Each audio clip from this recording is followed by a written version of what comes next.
Clara Bennett's hands shook so hard she couldn't work the buttons at her throat.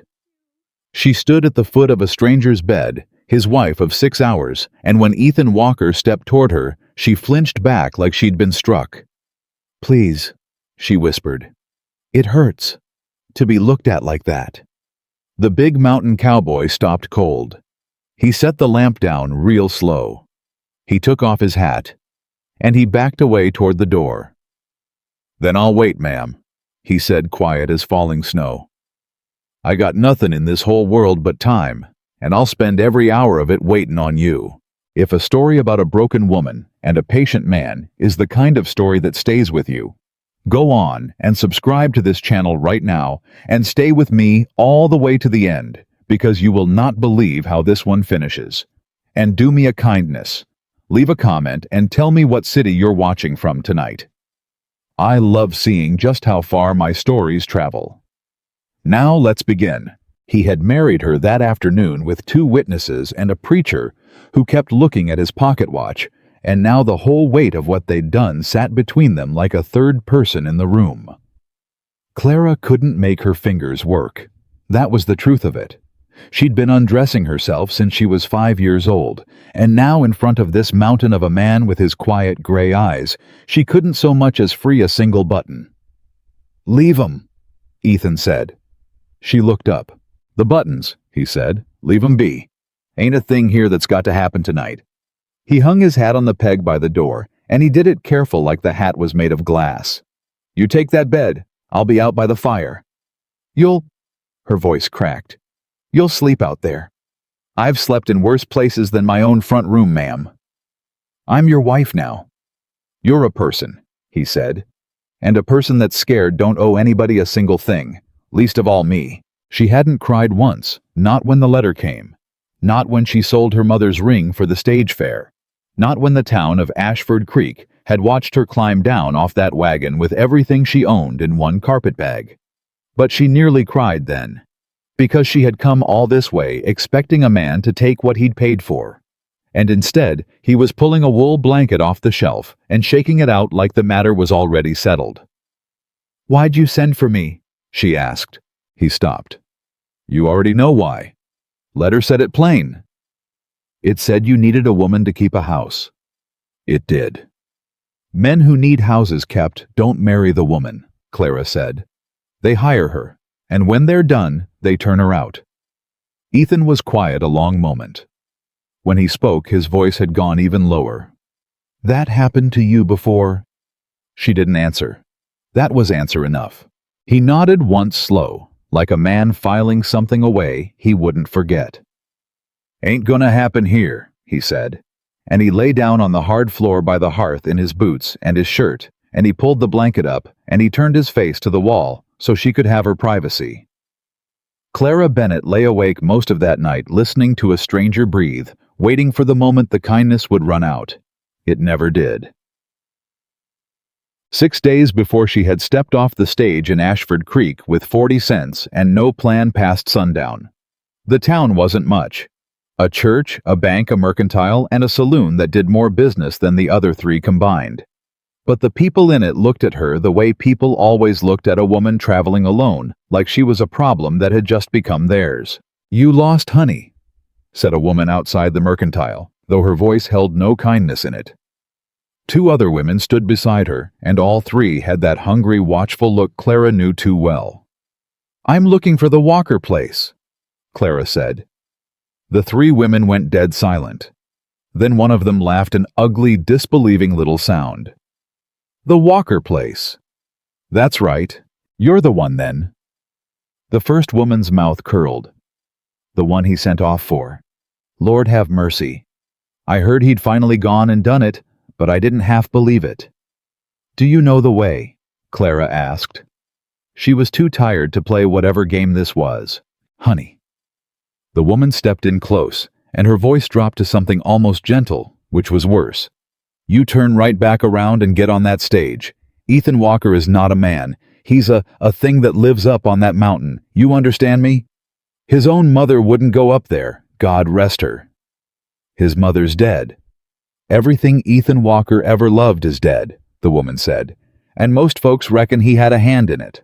Clara felt the cold slide down her spine. But she'd felt cold before. She'd learned a long time ago that a frightened woman who let it show got eaten alive, so she lifted her chin. Which way is the mountain? The three women exchanged a look, and the first one pointed north up toward the tree line and said, "You go on then, but don't say Ashford Creek didn't warn you. That man buried a wife already." Clara's heart stopped. He was married, but the women had already turned their backs, and their laughter drifted after her all the way down the street. It was the blacksmith who told her the truth, or a piece of it. He was an older man, big through the shoulders, with burn scars up both forearms, and a face that didn't seem built for cruelty. When she came to ask if anyone could carry her up the mountain, he set down his hammer and looked at her a good long while. "You really going up there?" he said. It wasn't a question. "I've got nowhere else to be," Clara said. Something in her voice must have reached him, because his hard look softened. "Sit down a minute, miss. Rest your feet." He pulled a stool over. "You want the truth, or you want what the town'll tell you?" "The truth. I've had a lifetime of the other." The blacksmith wiped his hands on his apron. "Ethan Walker come to this valley 8 years back with a young wife and a wagon and about $2 to his name. Sweet girl she was. Name of Sarah." He paused. "First winter up there she took sick. Fever. Ethan rode down that mountain in a blizzard. I mean a killin' blizzard, miss, the kind that takes men rode down here to fetch the doctor." Clara waited. Doc wouldn't go. The blacksmith's jaw tightened. Said the mountain road was death in that weather. Said he wasn't risking his own neck for squatters. Ethan begged him. Went down on his knees in the street, they say, in front of the whole town. And every last soul in Ashford Creek stood at their windows and watched a man beg, and not one of us went up that mountain with him. "His wife," Clara whispered. "Gone by mornin'." The blacksmith looked at his hands. "And you know what this town did after they decided it was easier to make Ethan the monster than to admit what we'd let happen? Started saying he done it himself. Started saying he was cursed. Because a monster on the mountain lets everybody sleep at night." He met her eyes. "That man ain't heartless, miss. This town is. Ethan Walker's just the only one honest enough to stop pretendin' otherwise."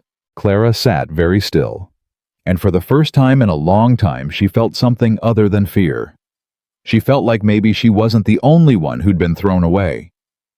"How do I get up there?" she asked. Ethan Walker had come down off that mountain exactly once a month for 8 years, and every single time the town emptied the street in front of him. She learned that firsthand. The day he came for her, because he'd gotten her wire because a man of his word came when he said he'd come, she was waiting outside the mercantile with her carpet bag, and she watched Ashford Creek fold in on itself at the sight of a single rider. Mothers pulled children indoors. Shopkeepers found reasons to be elsewhere. A man crossed the whole width of the street just so he wouldn't have to share a boardwalk with him. And Ethan rode through all of it like he didn't feel a thing. But she saw. She saw the way his jaw was set. She saw a man who had learned to wear his neighbor's hatred like an old coat, heavy, familiar, and never quite warm enough. He drew up in front of her and touched the brim of his hat. "Miss Bennett." He was younger than she'd braced for, and bigger. 35 maybe. Gray eyes and a week of dark beard and hands that could have circled her waist. She understood looking at him why the town found it so easy to call him a monster. He was made on a scale that frightened small people. "Mr. Walker," she said, "you still want to come up?" He asked it plain. "Nobody'd blame you if you didn't. I'll pay your fare back east either way. I ain't the marryin' kind of catch, and I know it." Behind her, she heard one of the mercantile women snicker, and something rose up in Clara Bennett that she hadn't felt in years. Pure hot defiance. "I'd be obliged for the ride, Mr. Walker," she said loud enough for the whole street to hear. "And I'll thank the good people of this town to mind their own affairs from here on." For 1 second, just one, she saw the corner of Ethan's mouth move. Not a smile. He wasn't a man who had smiles to spare, but close. He swung down off his horse. He took her carpet bag before she could stop him, and he handed her up into the wagon with a gentleness that made no sense in a man that size. "Ma'am," he said. And Ashford Creek watched the monster of the mountain drive away with the strangest woman they'd ever seen, the one who'd chosen him. The ride up took the better part of the afternoon, and for the first hour neither of them said a word. It was Clara who broke it. "They told me you killed her," she said. Ethan's hands didn't so much as twitch on the reins. Figured they would. "I don't believe it." Now his hands did move, just a small thing, a tightening. "Why not? You don't know me." "The blacksmith told me what really happened," Clara said. "About the doctor, about the storm." For a long time Ethan said nothing at all. When he finally spoke, his voice had gone rough as gravel. "Big Tom told you that." "He did. Tom's the only man in that valley worth a damn." Ethan stared straight ahead. "You want to know something, ma'am? I don't hardly blame him for the story anymore. Losing Sarah, that was the storm and the fever and a coward with a medical license. But calling me a killer—" He shook his head slow. "That's just folks needing a place to put the ugly thing they did. And I've got wide enough shoulders, so I carry it. Been carrying it 8 years. That's not fair to you." "Fair?" Ethan almost laughed, and it was a bitter sound. "Ma'am, I gave up on fair the same night I gave up on Sarah." Clara looked at her hands. "Then why send for a wife? A man who's given up doesn't do that." Ethan was quiet a while. The wagon rocked. Somewhere off in the trees a hawk cried. "Truth," he said. "I told you. I've had a lifetime of everything but. I'm tired of the sound of my own voice being the only voice up there," Ethan said, and it cost him something to say it. She could hear it. 8 years, ma'am. 8 years of no one to say good morning to. No one to sit across a table from. A man can stand a lot, but he can't stand that forever. It hollows you out." He glanced at her quick, then away. "I wasn't looking for a servant. I put it that way in the letter, 'cause I figured no decent woman'd answer if I told the truth, which is that I'm just a lonesome man who don't want to die up there without one single soul knowing his name was Ethan and not Monster." He shook his head. "You can climb right back down if that scares you." Clara looked at this enormous, gentle, hollowed-out man, and she thought about the town below that had thrown them both away. "You want to know why I answered your letter?" she said. "If you want to tell me." "Because I was going to die too," Clara said simply. "Not on a mountain. In a boarding house in Kansas City, with the rent 3 weeks past due, and a landlord who'd started looking at me the way that town looked at you." She swallowed. "I'd been a cook, a good one. And when the family I worked for lost their money, they turned me out with a week's wages and told me I ought to be grateful. There was a man I was meant to marry once. He found a woman with a dowry." Her voice was very steady, and that steadiness was its own kind of scar. "So don't you tell me to climb back down, Ethan Walker.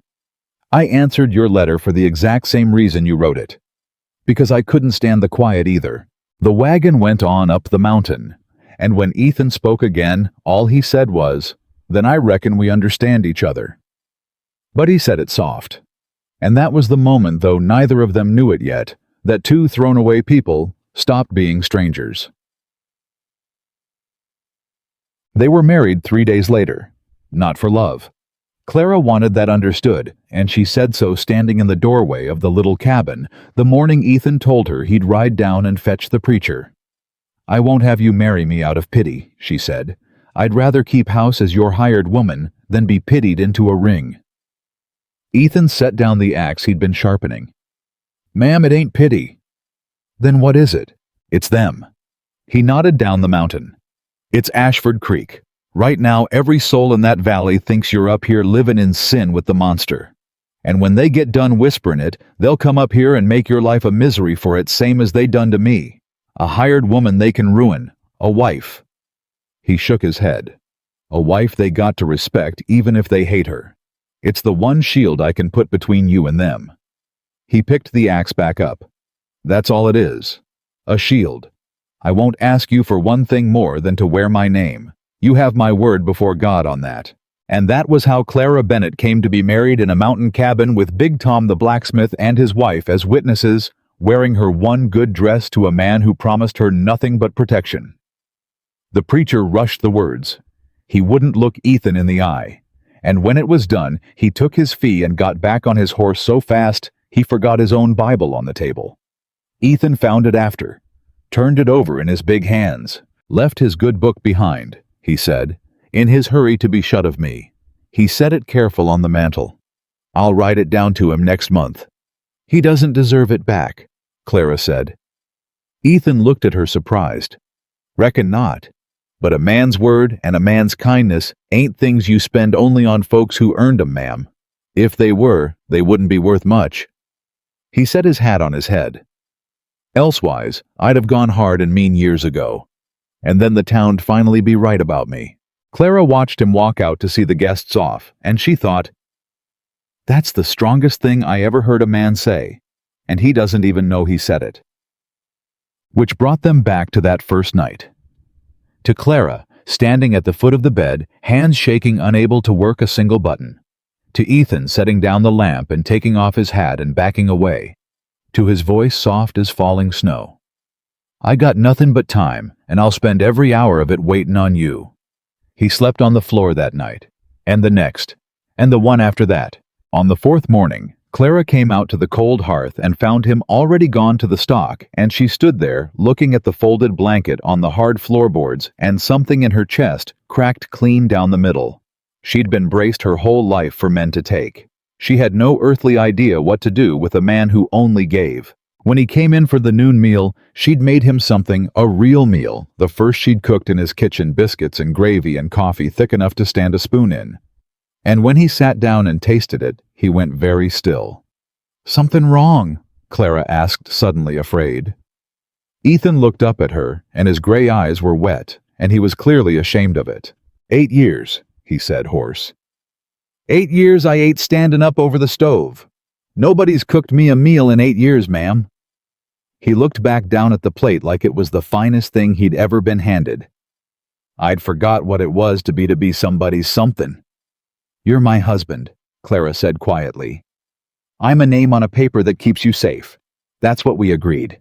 I know what we agreed. She sat down across from him. But you slept on the floor for 4 nights, so I wouldn't be scared. And I'm going to cook for the man who did that, Ethan Walker, whether it's in the agreement or not. He didn't answer. He couldn't. He just ate every bite, and he thanked her twice. And when he went back out to the fields, he walked a little straighter than he had that morning. That was the first day Clara Bennett stopped being afraid of her husband. It was not, however, the day her troubles ended, because Ashford Creek was not done with them. The first sign of it came a week later on a still hot summer morning when 3 riders came up the mountain road. Clara heard the horses before she saw them, and by the time they came into view, Ethan was already standing in the yard, and she understood from the set of his shoulders that these were not friends. The man in front was fine dressed for the mountains. Broadcloth coat, silver watch chain, a hat that had never known honest sweat. He drew up his horse and looked down at Ethan with the lazy contempt of a man who had never once been told no. Walker, he said. Mr. Crane. Ethan didn't reach for his hat. You're a ways from your bank, Silas Crane. Clara would come to know that name well. He owned the bank in Ashford Creek and the mercantile and the paper on half the ranches in the valley, and he owned them the way a spider owns a web patient and total. I'll come to it plain, Crane said. I hear you took a wife. Word travels. It surely does. Crane's eyes drifted past Ethan to where Clara stood in the doorway, and they moved over her like she was livestock at auction. And a fine-looking one at that. I confess I didn't think you had it in you. Ethan stepped sideways, just a step, a small thing, but it put his body square between Crane's gaze and his wife. State your business, Crane. Crane smiled, and it never touched his eyes. My business is your land, Walker, same as it's been for 2 years. You've got water up here, the only reliable spring on this whole range, and I've got buyers who'd pay handsome to run cattle on it. He leaned forward on his saddle horn. I've offered you a fair price 3 times now. And I've told you 3 times. It ain't for sale. Everything's for sale, Walker. That's the first thing they ought to teach in schoolhouses and never do." Crane's smile widened. "The question is only ever the price and the pressure. And a man alone on a mountain is one thing, but a man with a wife—" His gaze slid back toward Clara, and this time it lingered. "A man with a wife has got something to lose. Wouldn't you say?" The silence that followed had a weight to it. Clara felt her heart begin to pound. Ethan Walker took 1 step forward, and though he never raised his voice, never reached for the rifle by the door, something in the air changed so completely that all 3 of Crane's riders shifted their hands closer to their guns. "Mr. Crane," Ethan said, very quiet, very slow, "I have let this valley call me a killer for 8 years. 8 years I let him say it 'cause it cost me nothing but my good name, and I'd already lost the thing that mattered more."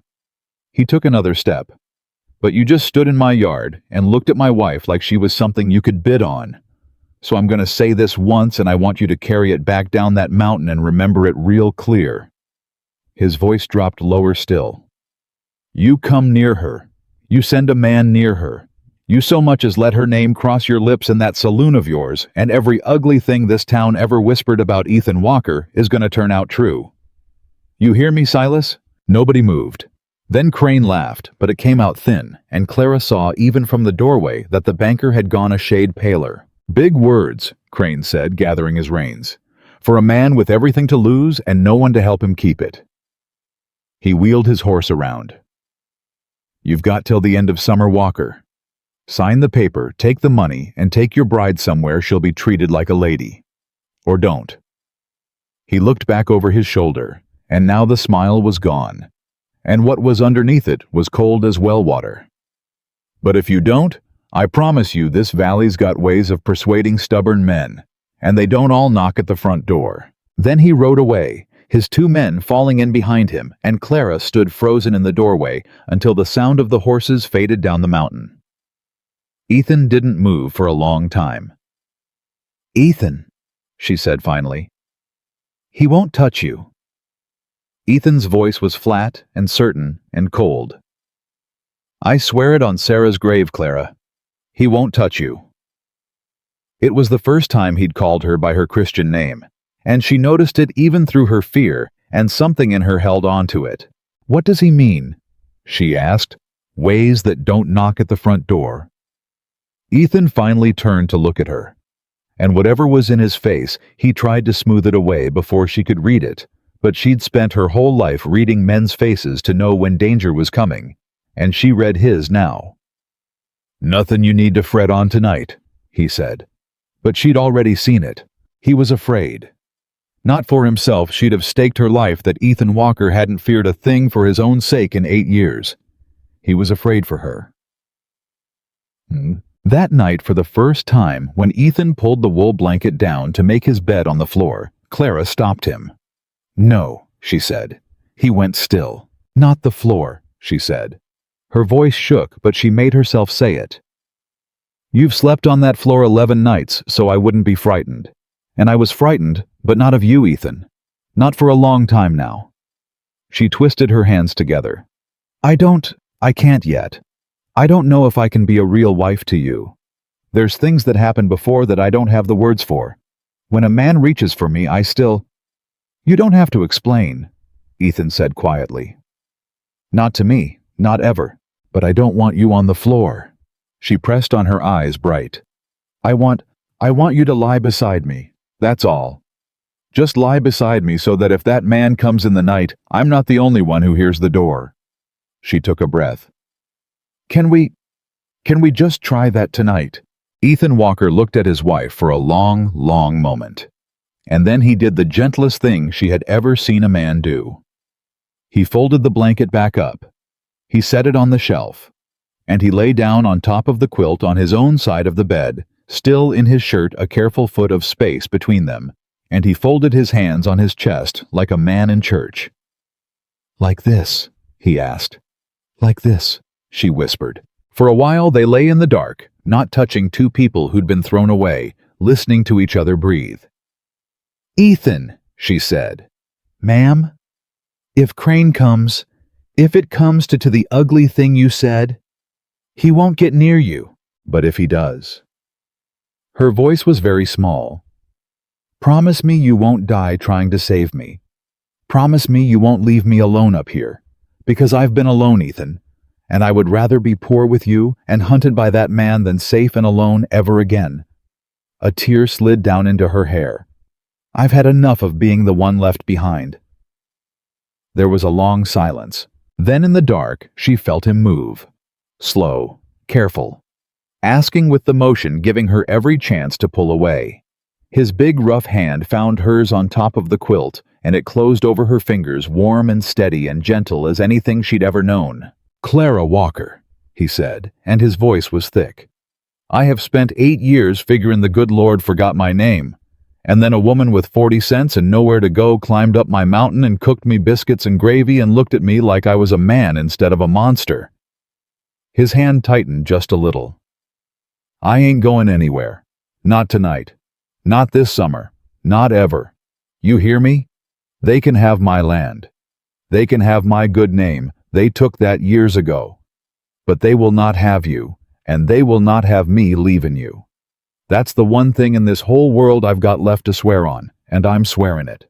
Clara Bennett lay in the dark, holding her husband's hand in a cabin on a mountain, with a rich man's threat hanging over them both, and a whole valley below that hated them for the crime of surviving. And she had never, in all her life, felt so safe. She didn't let go of his hand until morning, and when she woke and the light was coming gray through the window, and his hand was still wrapped around hers, she understood something she had never understood before, not once in all her years of being taken from and thrown away. Home wasn't a place. She'd never had a place. Home was the person who was still holding your hand when you woke up. She had married a stranger the town called a monster. She had found the only gentle thing left on that whole mountain. The trouble started, as most trouble in that valley did, with a wagon coming up the mountain road. Clara heard it first. She was at the stove when the rattle of wheels reached her, and she went cold all over because there was only one man in Ashford Creek who'd send a wagon where a rider could go faster. "Ethan!" she called out the door. "Someone's coming!" He was in from the stock before the wagon cleared the trees, rifle already in his hand, and he pushed her behind him with one arm, the way a man moves a lamp out of a child's reach automatic without a word. But it wasn't Crane. It was a boy. 14, maybe 15, driving a mule and buckboard, and he pulled up in the yard, white-faced and out of breath, and looked at the rifle in Ethan's hand and nearly bolted. "Mr. Walker, please, I ain't here to make no trouble." "Then why are you here?" Ethan didn't lower the gun. "It's Big Tom," the boy gasped. "The blacksmith. He's hurt bad, Mr. Walker. Real bad. His forge blew a coal into the straw, and the whole shop went up, and a beam come down on him, and the doc won't come." The boy's voice cracked. "The doc won't come, sir. Same as... He didn't finish it. He didn't have to. The words hung in the summer air between them, same as he wouldn't come for your Sarah. Ethan lowered the rifle. "Why'd Tom send you to me?" he asked, and his voice had gone strange. "Nobody in that valley sends for me. Not for 8 years. He didn't send me." The boy wiped his nose on his sleeve. "His wife did. Miss Ada. She said you was the only one who'd come. She said the whole town'll stand at their windows and watch him die and call it God's will. But Ethan Walker'll come 'cause he's the only Christian soul left in this valley." The boy swallowed. "Her words, sir, not mine." Clara watched something move across her husband's face. Grief and fury and a terrible old wound cracking open. "Get the medicine box," Ethan said to her, already moving for the barn. "The whole box, and blankets, and whiskey, the full bottle off the shelf, not the one I've opened." "Ethan?" Clara caught his arm. "Crane, if you ride down that mountain, you leave me up here alone. You swore—" He stopped, and she watched him tear himself in two right there in the yard, the promise to her against a dying man below. "Then you'll come with me," he said. "Me. You said you cooked for a rich family. You ever tend to burn?" "I've tended everything," Clara said. "I ran a kitchen with 8 fires and 6 careless girls. I've tended burns since I was 10 years old." "Then get in the wagon." Ethan swung up. "Boy, you ride ahead and you tell Ada Walker's comin'. And you tell her he's bringin' his wife and his wife knows burns." He looked at Clara as she climbed up beside him. "You sure once we ride down there the whole town sees you? There's no taking it back. You'll be the monster's wife to their faces, not just their whispers." "I've been called worse by better," Clara said. "Drive." He drove. They came down that mountain faster than any wagon had a right to, Ethan working the mule and the brake in turns, and Clara holding the medicine box in her lap, with both arms wrapped around it, and neither of them said a word until the town came into view, and the column of black smoke rising from the ruin of the blacksmith's shop. "Lord," Clara breathed. "You'll do fine," Ethan said, though she hadn't said she wouldn't. "Just don't let 'em rattle you. They'll try." They did. The whole street turned to watch them come in. Clara felt every eye of Ashford Creek land on her. The fine women from the mercantile, the men from the saloon, the shopkeepers, the church folk in their Sunday collars, all of them staring at the monster's wagon rolling into their town like the devil himself had come to a barn raising. And Ethan Walker sat up straight and looked not one of them in the eye, and drove his wagon right up to the burning shop, where a woman was on her knees in the dirt beside a big broken man, and he handed the reins to nobody, and he jumped down, and he said, "Ada, I'm here. Tell me where he's hurt." The woman looked up at him with a face streaked black and wet and said, "Ethan, oh, thank God.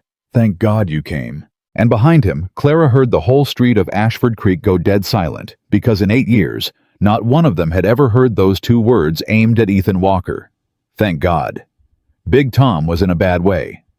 Clara saw that the moment she knelt beside him. The beam had come down across his left leg and his side, and the burns ran up his arm to the shoulder, and he was gray as ash and only half conscious. "Miss Ada?" Clara said, taking charge in a voice she hadn't used in years. The kitchen voice, the voice that cut through smoke and panic. "I need clean water, all you've got. I need every clean cloth in your house. And I need someone to hold him still, because what I've got to do is going to hurt him worse before it helps." "Who?" Ada blinked at her. "I'm Clara, Ethan's wife, and I've tended burns most of my life, and your husband is going to live, but only if you do exactly what I say and don't waste 1 minute arguing. Can you do that?" Ada Walker. No relation. Just the sad coincidence of a common name in a small valley, nodded and scrambled to her feet.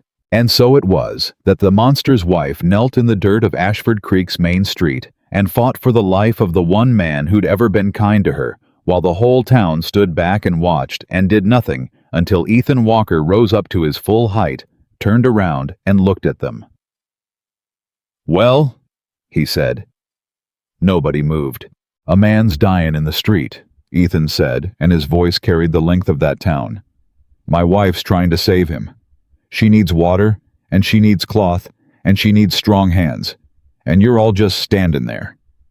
He looked from face to face slow, and Clara even bent over the burns, felt the whole street flinch under his gaze. "Same as you stood there 8 years ago. You gonna do it again? You gonna stand at your windows and watch another good soul die 'cause helpin' means dirtying your hands?" His jaw worked. "Or is there one man among you with the guts to prove me wrong about this town?" For a long, terrible moment, nobody moved.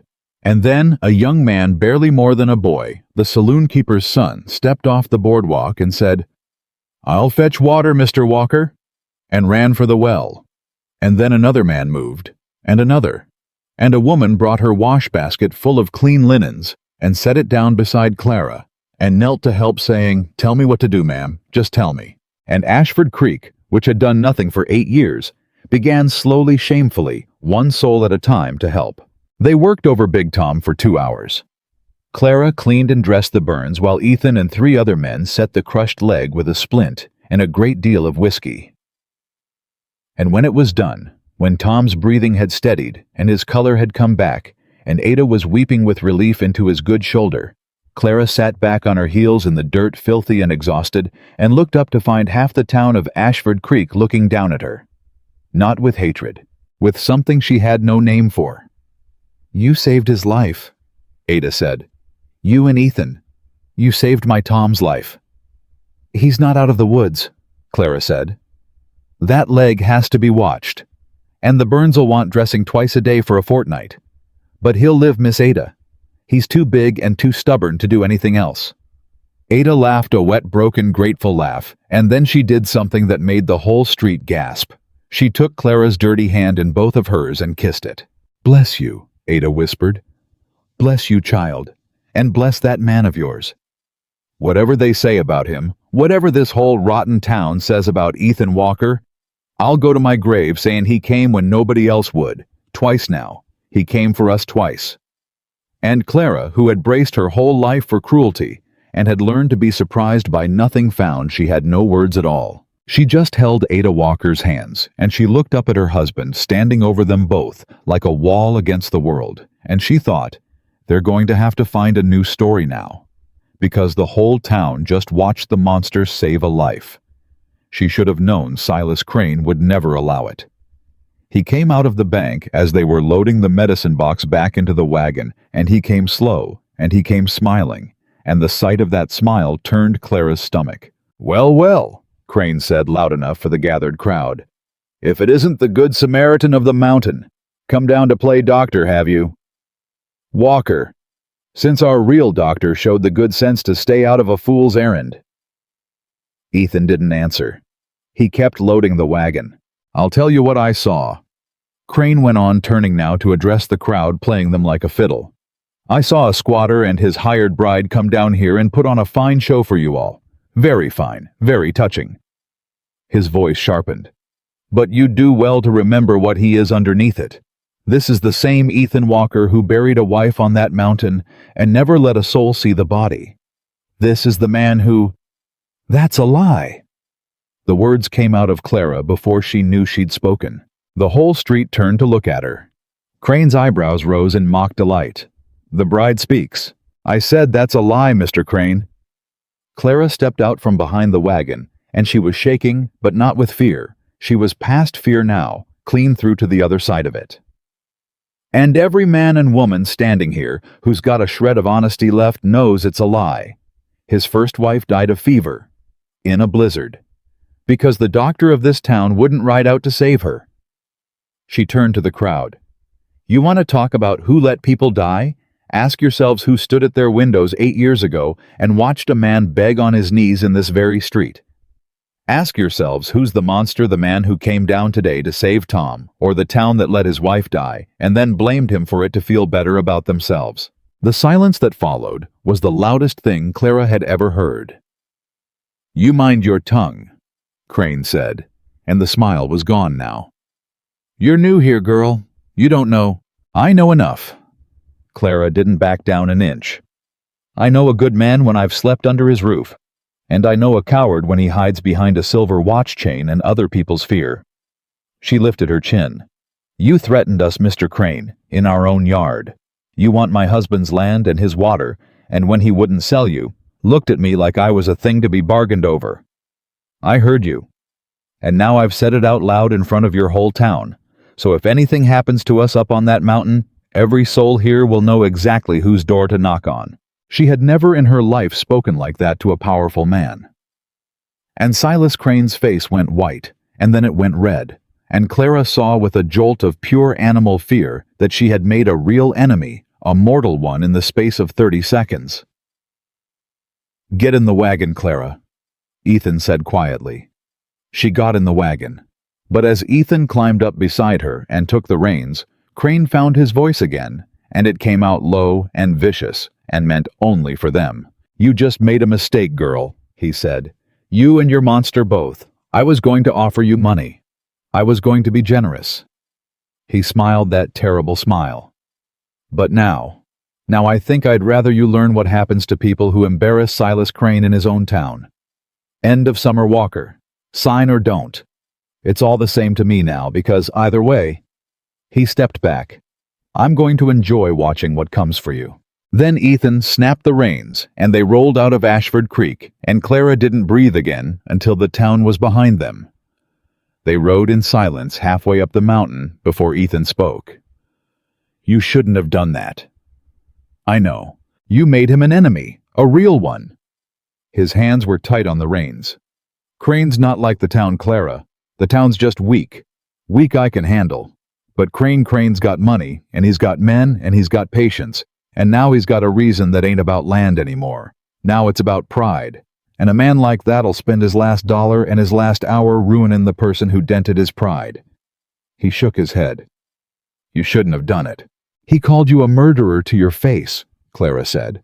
"In front of the whole town. I couldn't—" "I've been called worse. Not in front of me, you haven't." She turned in the seat to face him. "You want to know something, Ethan Walker?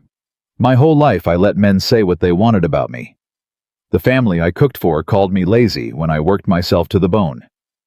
The man who was supposed to marry me called me plain when he left me for a girl with money. I learned to just take it, stand there and take it and say nothing because saying something only ever made it worse." Her voice broke. "And today I watched a man save a life, and then watched another man call him a murderer for it, and I couldn't stand there and take it. Not one more time, not about you." She wiped her eyes angrily. "So if I made an enemy, then I made an enemy. But I will not spend the rest of my life standing silent while people spit on the only person who's ever been kind to me." Ethan didn't say anything for a long moment. Then he reached over without looking at her, and he covered her hand with his the way he had that night in the dark. "The only person who's ever been kind to you," he repeated softly. "That's a hard thing to hear, Clara. That in 26 years I'm the only one. It's the truth. Then the world's been crueler to you than I knew." His hand tightened. "And I'm sorry for it. And I'm going to spend whatever summers I've got left trying to make up for a little of it." He was quiet a moment. "But I need you to promise me something." "What?" "Next time you want to fight Silas Crane." He glanced at her, and there was the ghost of that not-quite smile. "You let me stand a little closer, so he's got to come through me to get to you. Deal?" Clara looked at their two hands joined on the wagon seat. "Deal," she whispered. The days that followed were the strangest of Clara's life, because for the first time she could remember they were good.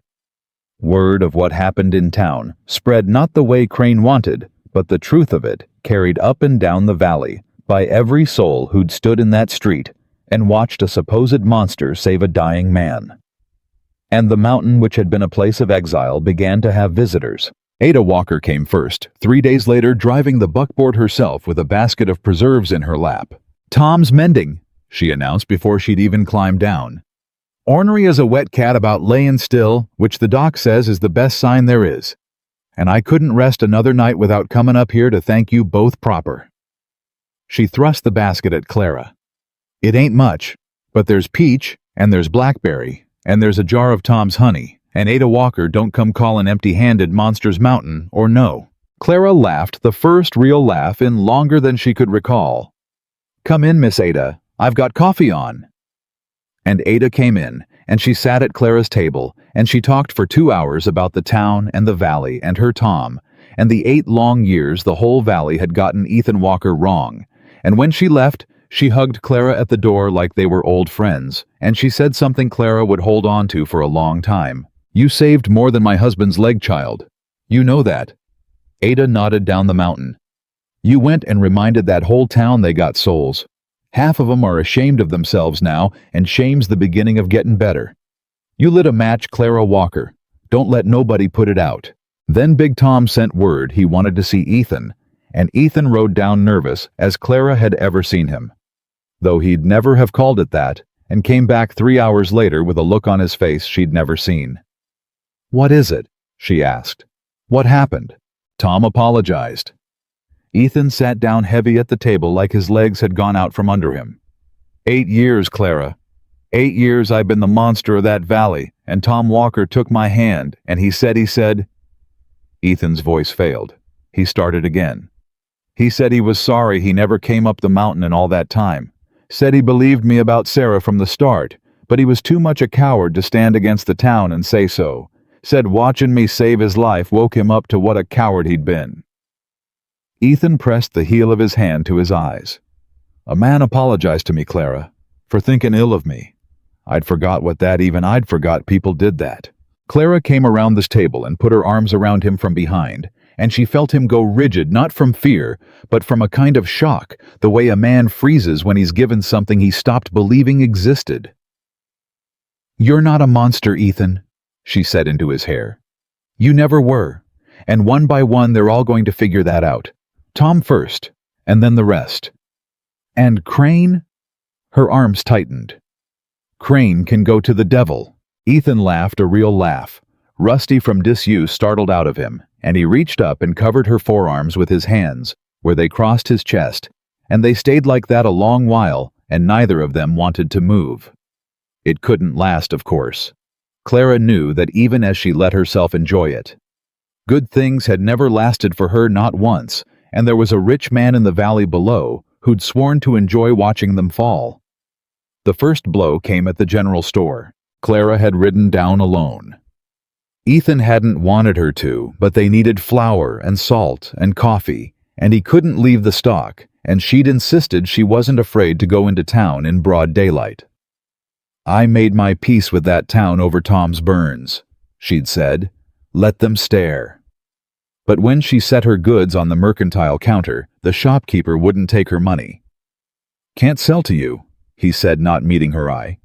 "I beg your pardon. I said I can't sell to you, ma'am, nor your husband. Not flour, not salt, not sugar, not a horseshoe nail." His jaw was tight, and his ears were red with shame. "I'm sorry, I truly am.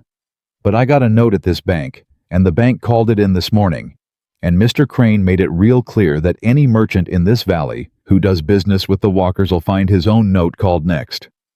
He finally looked up miserable. "I got 6 children, Mrs. Walker. I can't lose the store. I'm sorry. God forgive me, but I can't." Clara stood very still.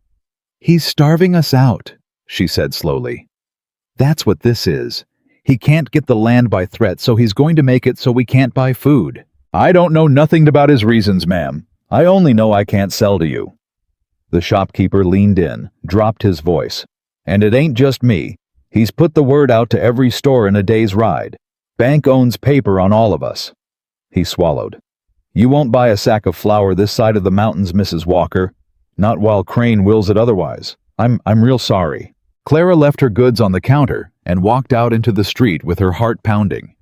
And she understood with a cold sinking certainty that this was only the beginning. This was Crane showing them the edge of what he could do. This was the polite version. She rode back up the mountain and told Ethan, and she watched his face go hard and still. "I figured he'd try something like this," Ethan said. "Didn't think he'd move so fast. Can we manage without the stores?" "For a while." Ethan rubbed his jaw. "We've got the garden and the stock, and I can hunt, and there's fish in the creek. We won't starve this summer, but come winter." He stopped himself. "We'll worry on winter when it comes. Crane's counting on us getting scared and desperate. So we don't get scared, and we don't get desperate. We just endure, same as I've done 8 years. Only difference is now there's 2 of us, and 2 endures better than 1. And if that's not the end of it, if starving us out doesn't work and he tries something worse." Ethan looked at her a long moment. "Then I reckon we find out what worse means," he said quietly. "Together." Worse came 10 days later. It came in the night the way Ethan had feared from the start with fire. Clara woke to the smell of smoke and Ethan's voice roaring in the dark. "The barn! Clara, the barn's afire, get the buckets!" And then he was gone out the door in his nightshirt, and she was scrambling into a dress and running after him, and the whole yard was lit orange and terrible, and the barn where their winter feed was stored, where the milk cow and the mule and Ethan's good horse were stabled, was burning. "The animals!" Clara screamed. "I got 'em. I got the horse. Get the cow. She's on the near side." Clara ran into the smoke. She got the rope on the cow's halter and hauled the terrified animal out into the yard, coughing, her eyes streaming, and then she went back for the mule while Ethan fought the fire with buckets from the spring, and between the 2 of them they got every animal out alive, but the barn was gone. The barn and the winter hay and the feed and the tools, all of it gone up in an hour, and by the time the sun came up, there was nothing left but a smoking black skeleton, and the two of them standing in the ash exhausted and filthy and shaking. "It wasn't an accident," Clara said. "It wasn't a question."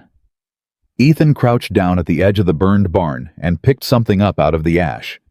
He turned it over in his blackened hands. It was a whiskey bottle, scorched, cracked, but whole enough to read the label. "This is Crane's saloon brand," Ethan said flatly.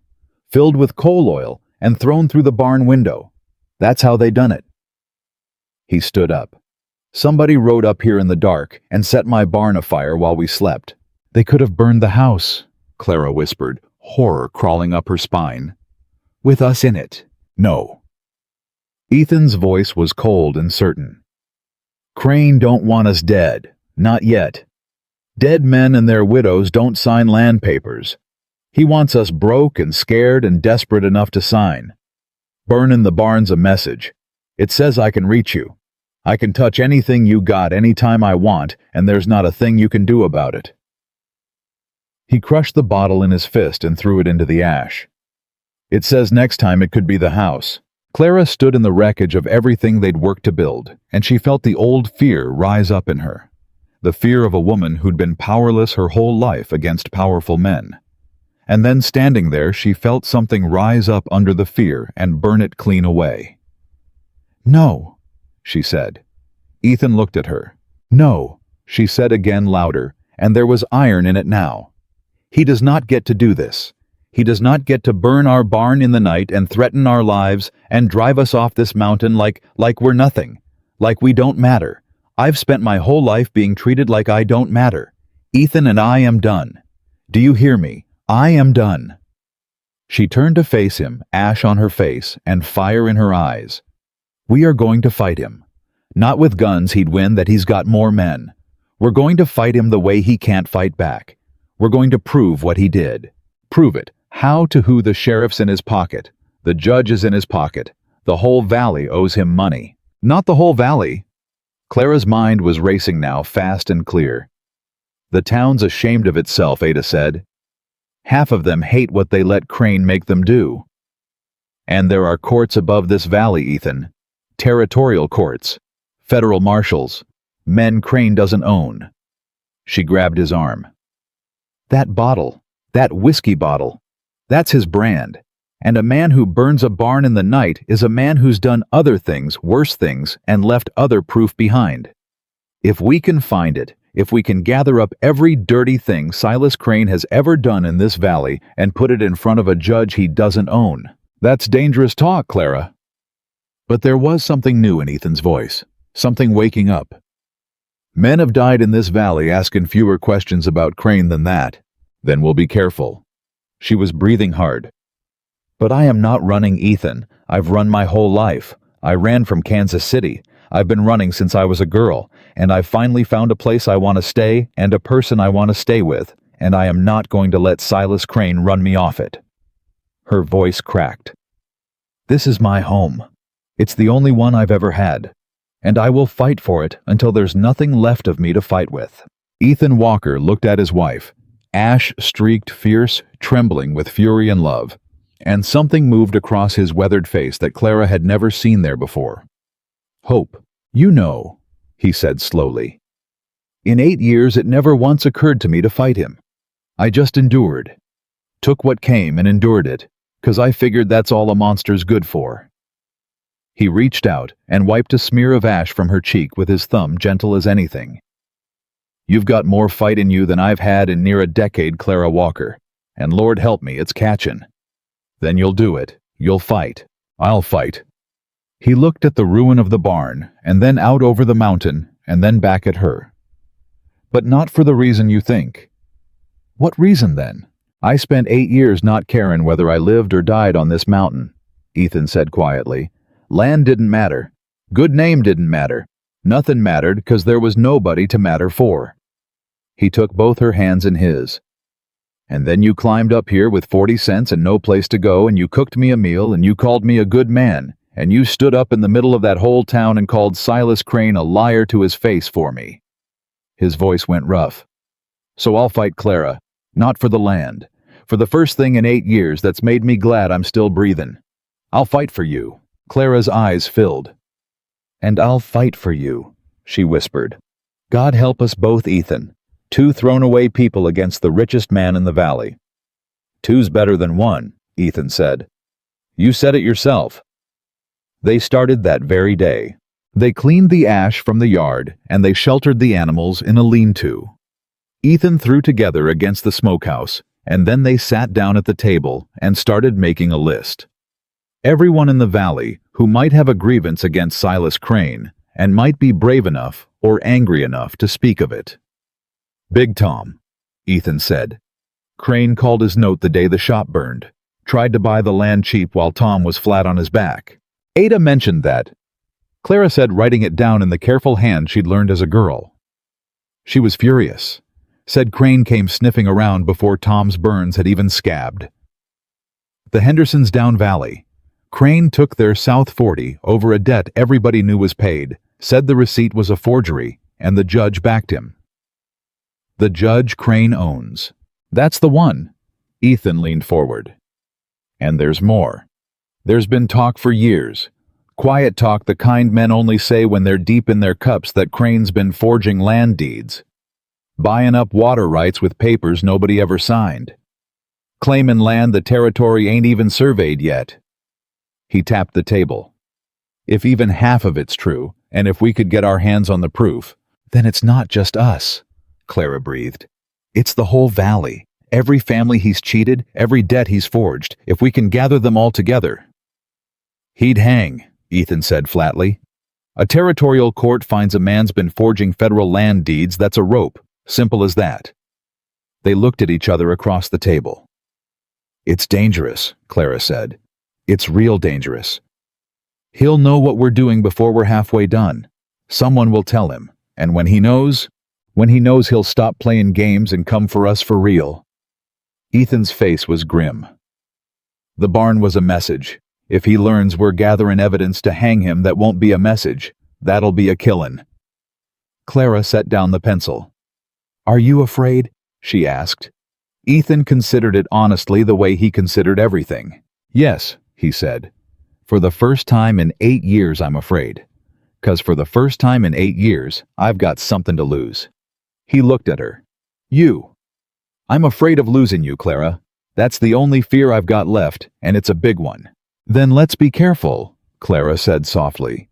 Let's be smart. Let's gather what we can quiet as we can, and when we've got enough that no bought judge can wave it away, we take it over the mountain to the territorial court, and we hand Silas Crane to men he can't buy. She reached across the table and took his hand. And whatever happens, whatever he does to us, we do it together. We don't run, and we don't hide, and we don't leave each other alone. Not ever. That's the promise. Say it back to me. We don't leave each other alone, Ethan said. Not ever. Say my name when you say it. We don't leave each other alone, Clara Walker. His hand closed hard around hers. Not ever. Not while there's breath in me. And so it began. The quietest war ever waged in that valley, fought not with guns, but with words and witnesses and the slow gathering of proof by 2 people the whole world had thrown away. They rode down to Big Tom's first 3 days later, under the cover of bringing more burn dressings for his arm. And when Clara had changed the bandages and Ada had poured the coffee, Ethan laid it out plain what they meant to do and why, and the terrible risk of it.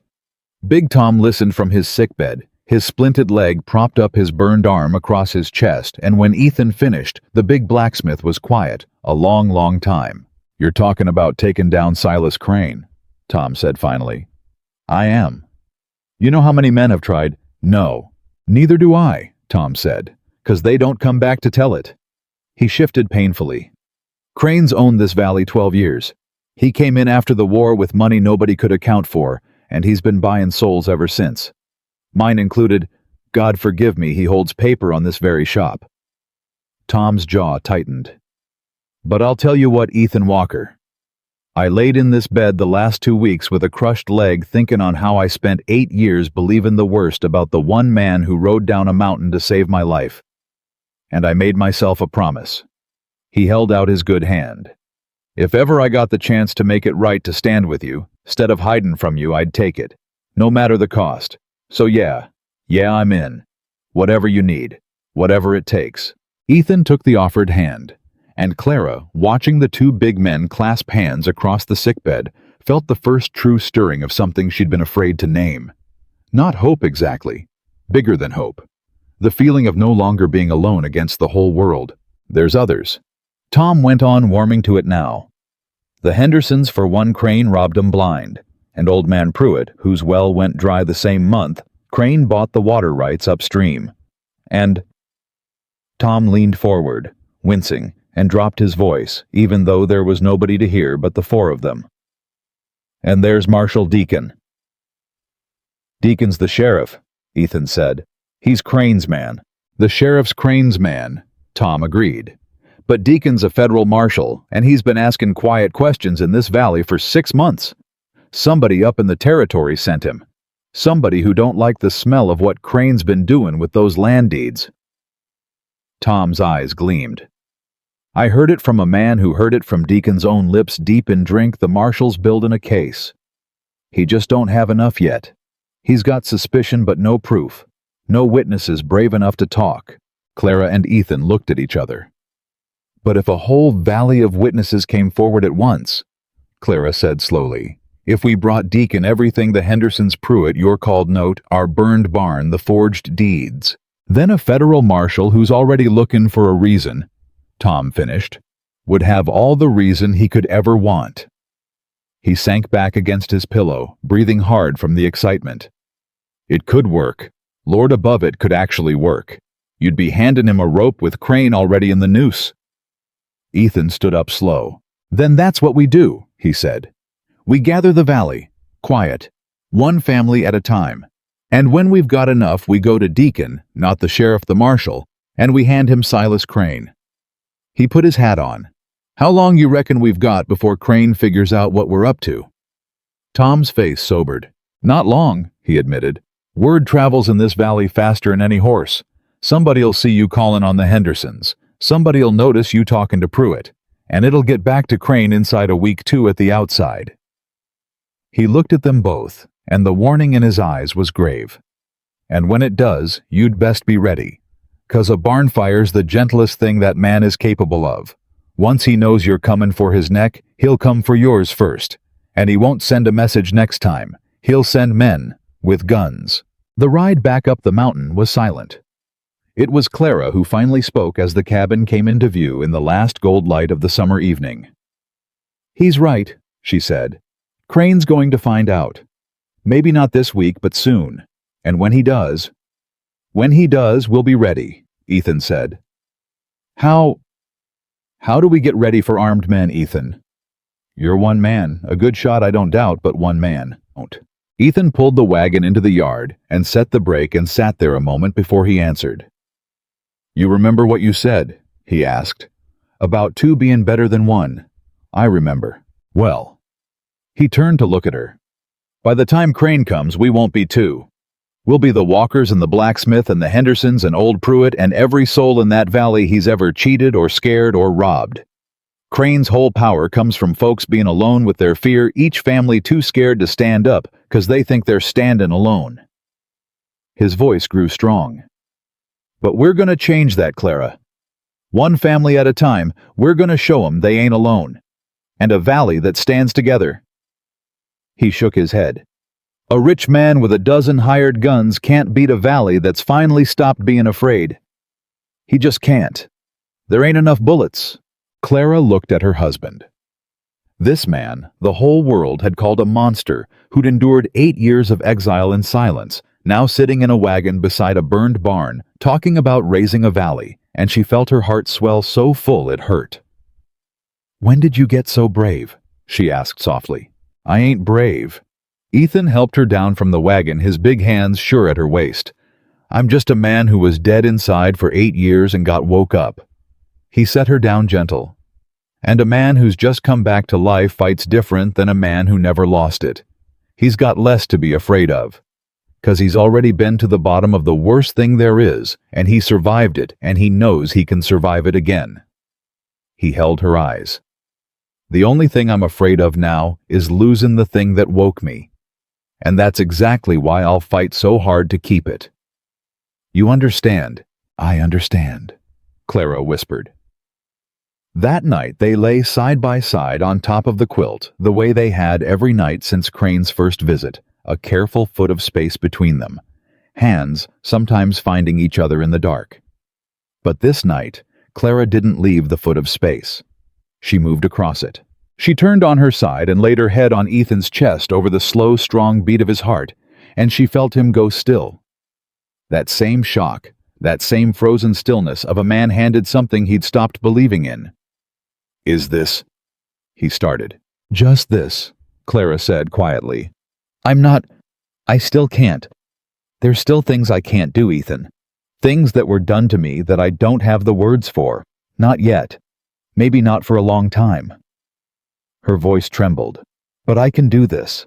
I can lay my head on your chest and listen to your heart, and know that you're here, and that you're mine, and that you're not going anywhere. I can do this much." She pressed closer.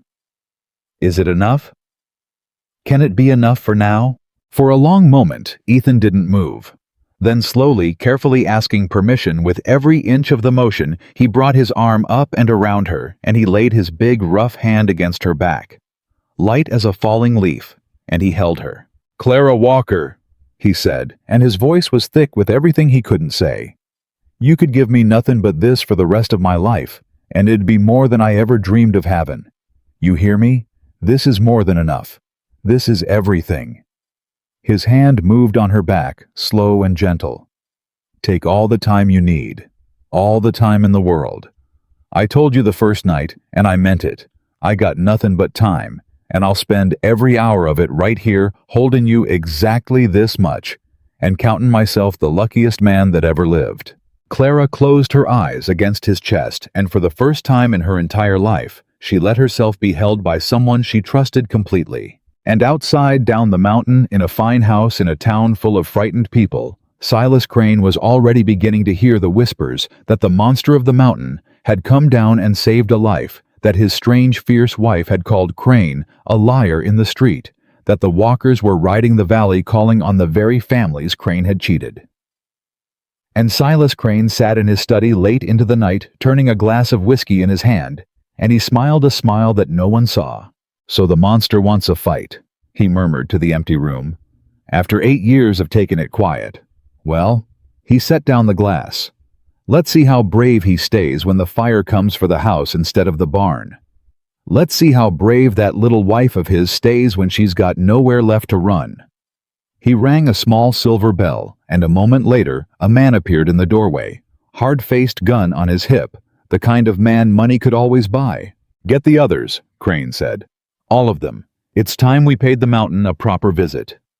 And up on that mountain, holding his wife against the slow beat of his heart, Ethan Walker had no way of knowing that the war he'd finally chosen to fight had just that very night chosen to come to him. They came 4 nights later, and they came at the worst possible hour, that dead black stretch before dawn when a body sleeps deepest and a gun sounds loudest. But Ethan Walker had not survived 8 years alone on a mountain by sleeping deep. He woke to the wrong kind of quiet. The crickets gone silent, the horse in the lean-to shifting and blowing, and he was up off the quilt with his rifle in his hands before his mind had even named the danger. "Clara!" He shook her shoulder once hard. "Clara, wake up. They're here."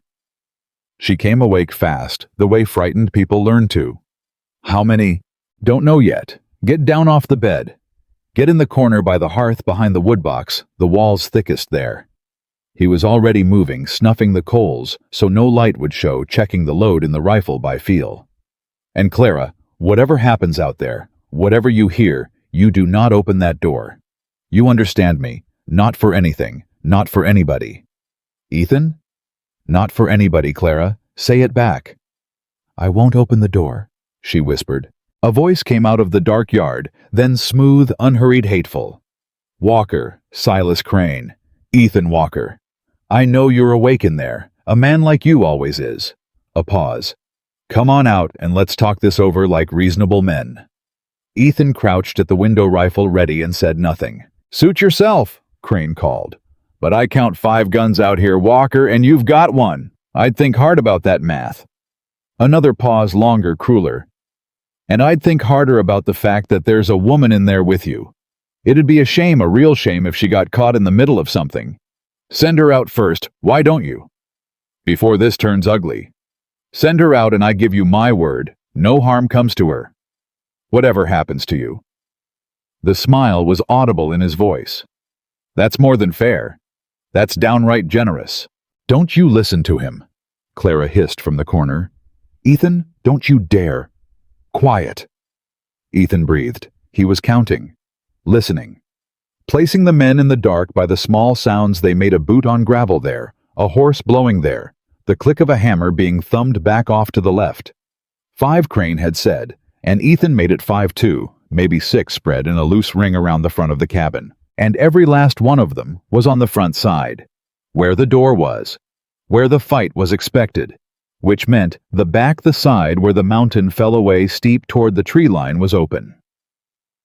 "Clara," Ethan whispered, backing toward her corner. "Listen to me. Listen close. There's 5 of them, and they're all out front. But the back window's clear. It drops onto the slope, and the slope runs down to the pines, and once you're in the pines, they'll never find you in the dark. No, you're gonna go out that window. No, Ethan. And you're gonna run down through the pines to the creek, and you're gonna follow the creek down to Big Tom's, and you're gonna wake him and tell him what's happening up here. I am not leaving you." Her whisper was fierce enough to cut. I told you I would never. We don't leave each other alone. You swore it back to me. And I meant it." Ethan gripped her shoulders hard in the dark. "Which is exactly why you've got to go. Don't you see it? Clara, if you stay, they've got us both in one box, and Crane wins tonight. He burns us out or shoots us down and it's over. But if you get to Tom, if Tom rides for Marshal Deacon, then even if they kill me tonight, Clara, even if I don't live to see the sun, Crane hangs for it. You'd be riding for the one thing that can beat him. You wouldn't be running away. You'd be running for the win." "I can't." Her voice broke. "Ethan, I can't leave you to die. I can't. Don't ask me to. Please don't ask me." "Clara Walker." He took her face in his big hands. 4 months ago, I was ready to die on this mountain and glad of it. You gave me a reason to live. Now I'm asking you to trust me with the thing I just learned how to want. Trust me to fight for it. Trust me to be alive when you get back." His thumbs wiped the tears from her cheeks in the dark. "But if I ain't, if the worst comes, then you make sure that man hangs. You make my dyin' mean something. That's how you keep the promise. Not by dyin' beside me, by livin' to finish it." For one terrible second, she didn't move. Then Crane's voice came again from the yard, closer now and harder. "Time's up, Walker. Last chance, send the woman out or we come in and take you both, and then I can't answer for what my boys do to her." And that was the thing that broke her. Not fear for herself.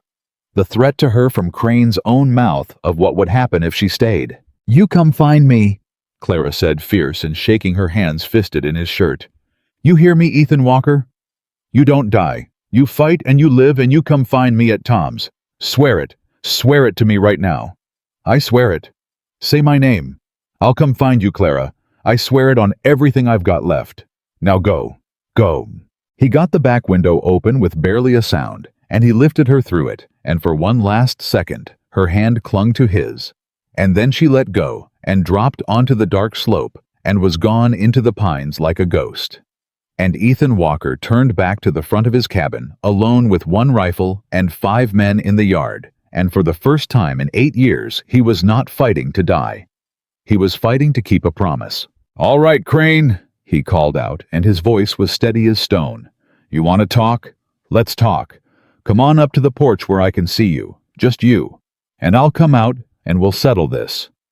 "You think I'm a fool?" Crane laughed. "You'll shoot me the second I step into the light. I give you my word I won't. Your word."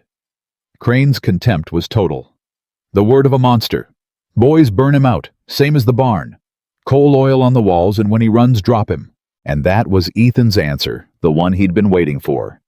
Because a man who gives that order has just told every one of his hired guns to lay down their rifles and pick up a bottle and a match. And a man with a bottle and a match in his hands is a man who is not in that moment pointing a gun. Ethan came out the front door, low and fast, not standing to fight, but rolling off the porch into the black at the base of it, and the first shot he fired took the nearest man, the one already swinging his arm back to throw the coal oil clean off his feet, and the bottle shattered on the ground, and the coal oil did not reach the wall. Then it was chaos. Muzzle flashes tore the dark. Ethan was moving, always moving, using the woodpile and the well and the corner of the porch, and 8 years of solitude had made him a better shot in the dark than any town-bred hired gun would ever be. He heard a man scream and go down. He heard Crane shouting orders that nobody was following anymore, because it's one thing to burn a sleeping man's barn, and another thing entirely to trade fire with a mountain man who shoots like the devil owes him money. "He's just one man!" Crane was screaming. "One man! Rush him! Rush him!" But they didn't rush him. They'd signed on to frighten a widower and torch a cabin not to die in a black yard on a mountain. And one by one, Ethan heard them breaking a man scrambling for his horse, another crawling for the tree line, and Ethan let them go because he wasn't fighting to kill men who'd lost their stomach for it. He was fighting to survive till dawn. And then a shot came from a direction he hadn't covered, and it caught him. High on the left side below the shoulder, a hammer blow that spun him half around and put him down on one knee in the dirt, and the rifle nearly leaped from his hands. "There," Crane crowed. "I got him. I got the monster.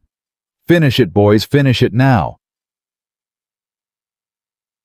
Ethan knelt in the dark, his left arm gone numb and useless, blood soaking hot down his side, and he understood with a cold clarity that this was the moment.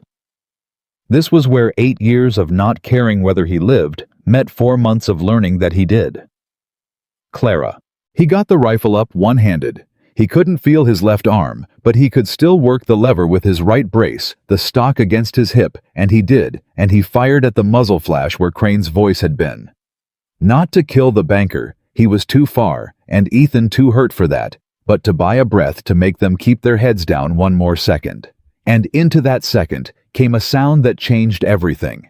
Hoofbeats, many of them. Coming up the mountain road hard and fast, and a voice roaring through the dark that Ethan knew Big Tom, who could not walk without a crutch, bellowing from the back of a horse. "Walker, we're comin', hold on. Walker, we're comin'." And then the yard was full of riders and torches and shouting men, and Ethan, kneeling in his own blood, saw the impossible. Half the valley had come up his mountain in the dead of night. Big Tom lashed to his saddle so his crushed leg wouldn't fail him a shotgun across the horn. Old Man Pruitt. The Henderson boys, 3 of them with their father's rifles. The saloon keeper's son who'd fetched the first bucket of water for Tom's burns. A dozen men and more, the very people Crane had spent 12 years teaching to be afraid, and they had come up the mountain in the dark for the monster. And riding at the front of them, small and fierce and terrible, her hair loose and her dress torn from the pines and a lantern held high over her head, Clara. "Ethan!" she screamed, and he heard the whole world in it. "I'm here," he called back, and his voice was weaker than he wanted. "I'm here, Clara. I'm hit, but I'm here." Silas Crane in the sudden torchlight understood in an instant that everything had turned. His 5 hired guns were down or fled. The valley he'd owned by fear had risen up in the dark and come for him. And he did the only thing a man like Silas Crane ever does when the fear stops working. He grabbed the nearest weapon he could reach, and it was Clara, dragged half off her horse as she flung herself down toward Ethan Crane's arm, locking around her throat. His pistol jammed hard against her temple. "Back!" Crane shrieked. "Everybody back, or I blow her head off her shoulders, I mean it. I'll do it." Everything stopped. The riders froze. The torches guttered. And Ethan Walker, on his knees in the dirt with a bullet in him and his rifle empty, looked up into the face of the man holding a gun to his wife's head and felt a calm come over him, colder and deeper than anything he'd ever known. "Crane," Ethan said quietly.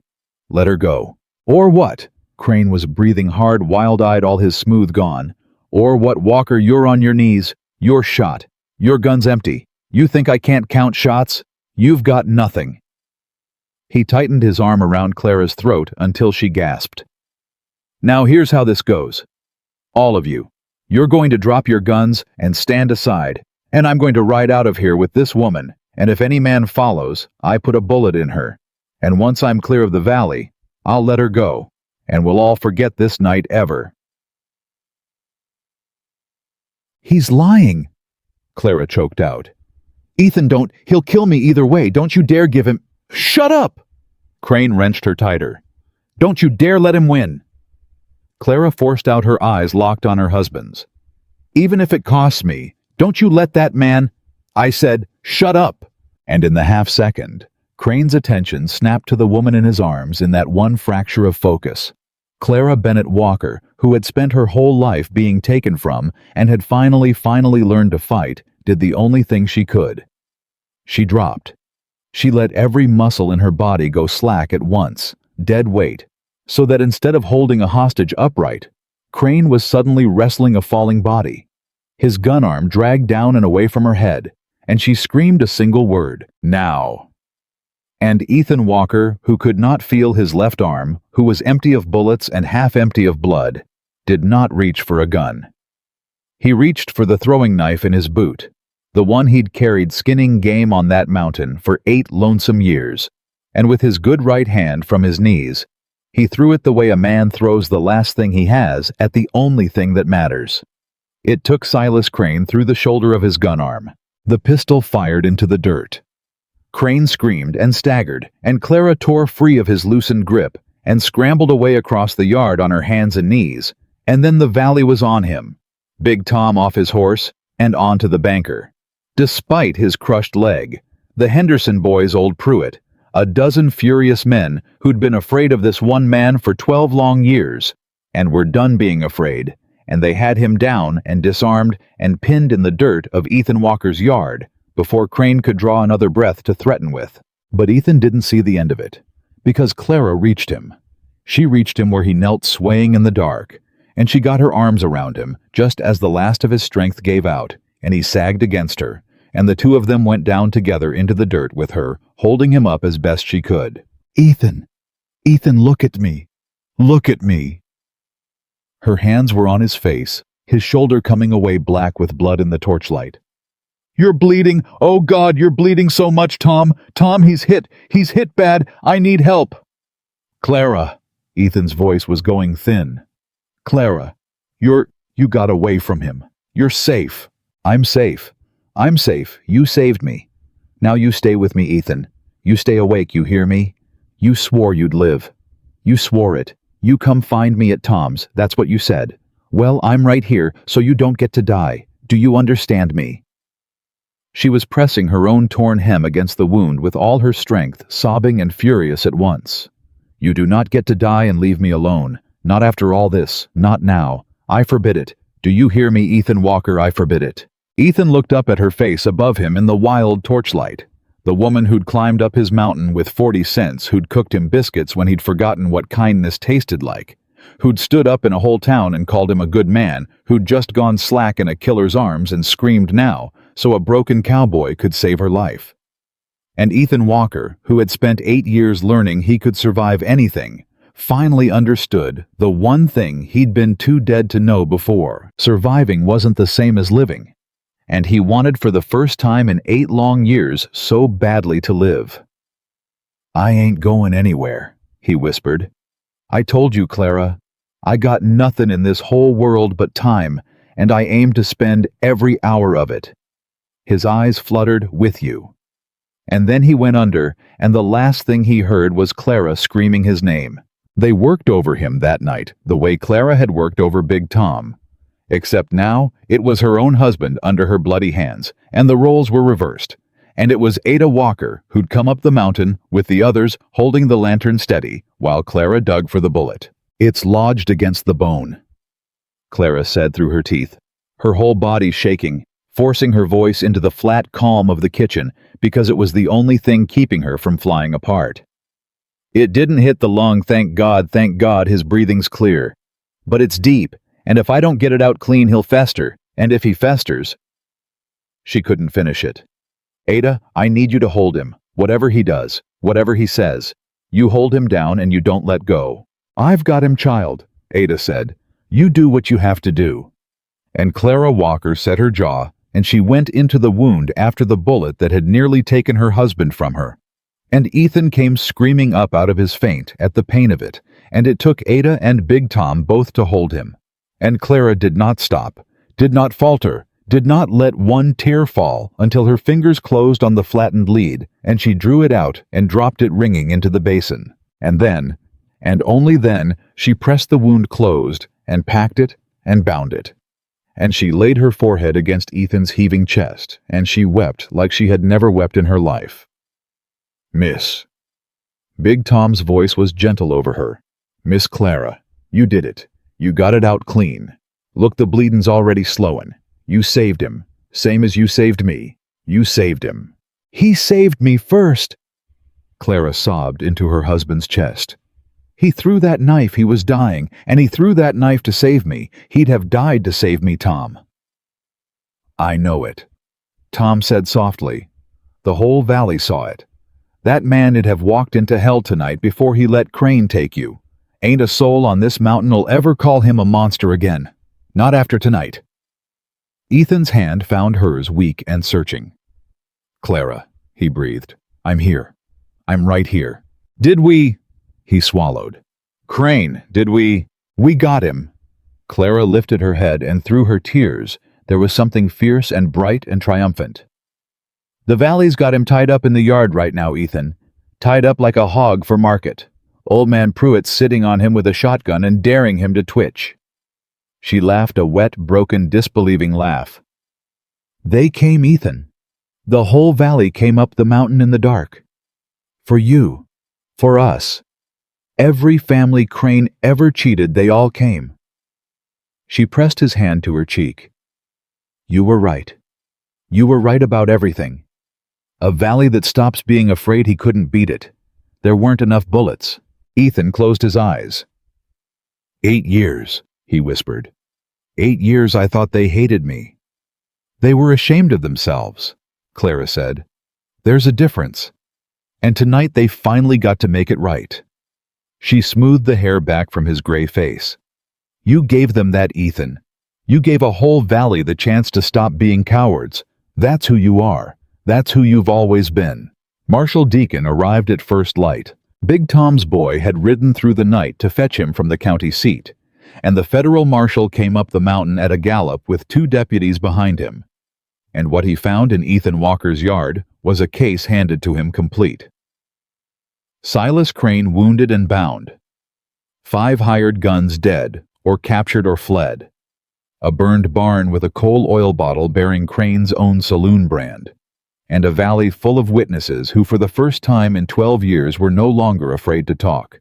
Well, Deacon said, looking down at Crane, trussed in the dirt. Silas Crane, I've been trying to get something to stick on you for 6 months. Water rights that never got bought. Deeds signed by dead men. Debts that were paid and called anyway. He crouched down. And now here you are, caught in the act of attempted murder with half the county lined up to testify. I do believe, Mr. Crane, that your reign in this valley is at an end. They're lying, Crane spat. All of them. It's a conspiracy. Deacon Walker's a known murderer. Ask anyone. Ask the whole town. Funny thing, Deacon stood back up. I did ask the whole town. On my way up here. Woke half of them to do it. And you know what I heard, Crane? His voice hardened. I heard the truth about a blizzard 8 years back. And a doctor who wouldn't ride. And a man you spent near a decade paying folks to call a monster so nobody'd look too close at what you were doing to this valley. He nodded to his deputies. Take him, and send for the circuit judge, the real one from the territory. Not that bought sack of a magistrate he keeps in his pocket down there. He looked at the exhausted, blood-streaked faces all around the yard. This valley's about to get its first honest trial in a good long while. And that was how the reign of Silas Crane ended. Not with Ethan Walker's gun, but with the whole valley's voice raised together at last. But Ethan didn't hear the marshal's words. He was inside on the bed, drifting in and out of a fevered sleep, with Clara's hand in his. Fighting a battle no gun could help him win the fight against the fever that a deep wound brings the fight to hold on. And for 3 days and 3 nights, Clara Walker did not leave his side. She changed his dressings when they soaked through. She held water to his lips when he could take it, and cool cloths to his brow when the fever climbed. She listened to him rave in his sleep about Sarah, about the blizzard, about a doctor who wouldn't come, and she held him through it. And when he cried out in the dark, she answered every time. "I'm here, Ethan. I'm right here. You're not alone. Never again. I'm right here." On the second night, the fever climbed so high, she was sure she was losing him. And Ada found her on her knees by the bed, praying with a ferocity that frightened them both. "Don't you take him?" Clara was whispering, her hands clasped white. "You hear me?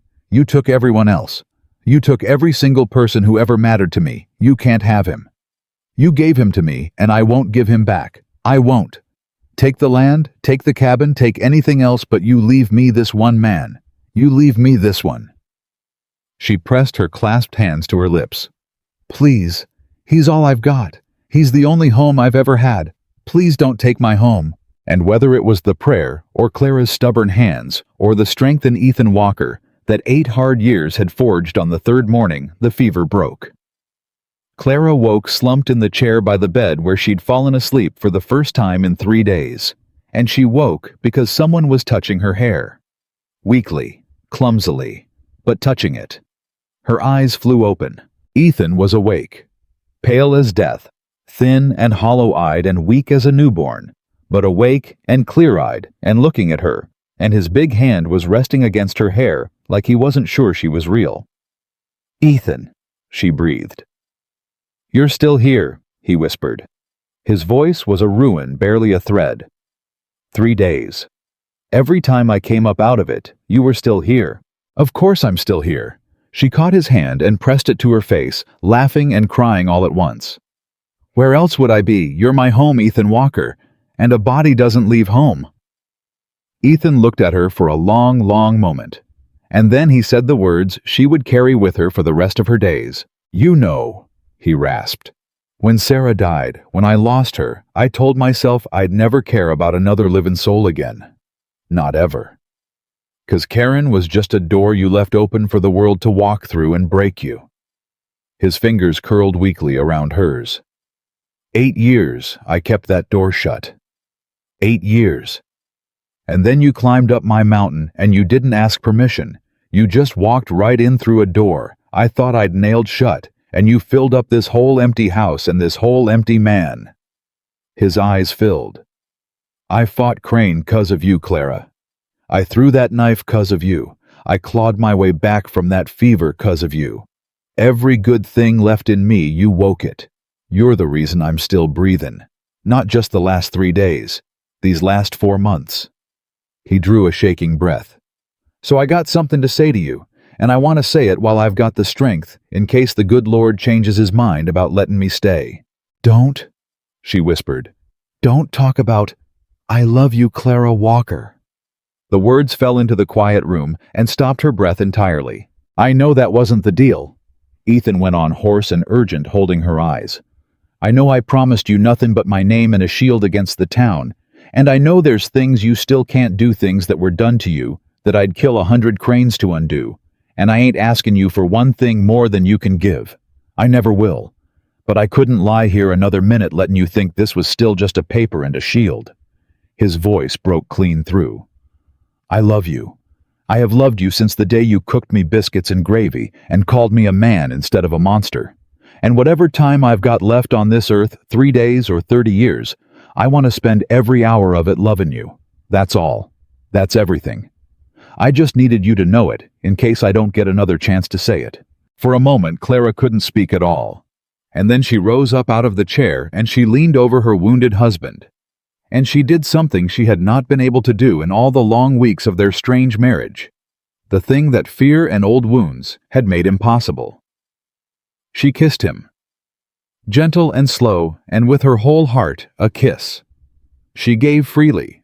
A kiss no one had taken from her, the first thing in her whole life she had ever chosen to give a man simply because she wanted to. And when she drew back, both their faces were wet. "I love you too, Ethan Walker," she whispered against his lips. "I think I have since that first night when you put down the lamp and took off your hat and slept on the floor so I wouldn't be afraid.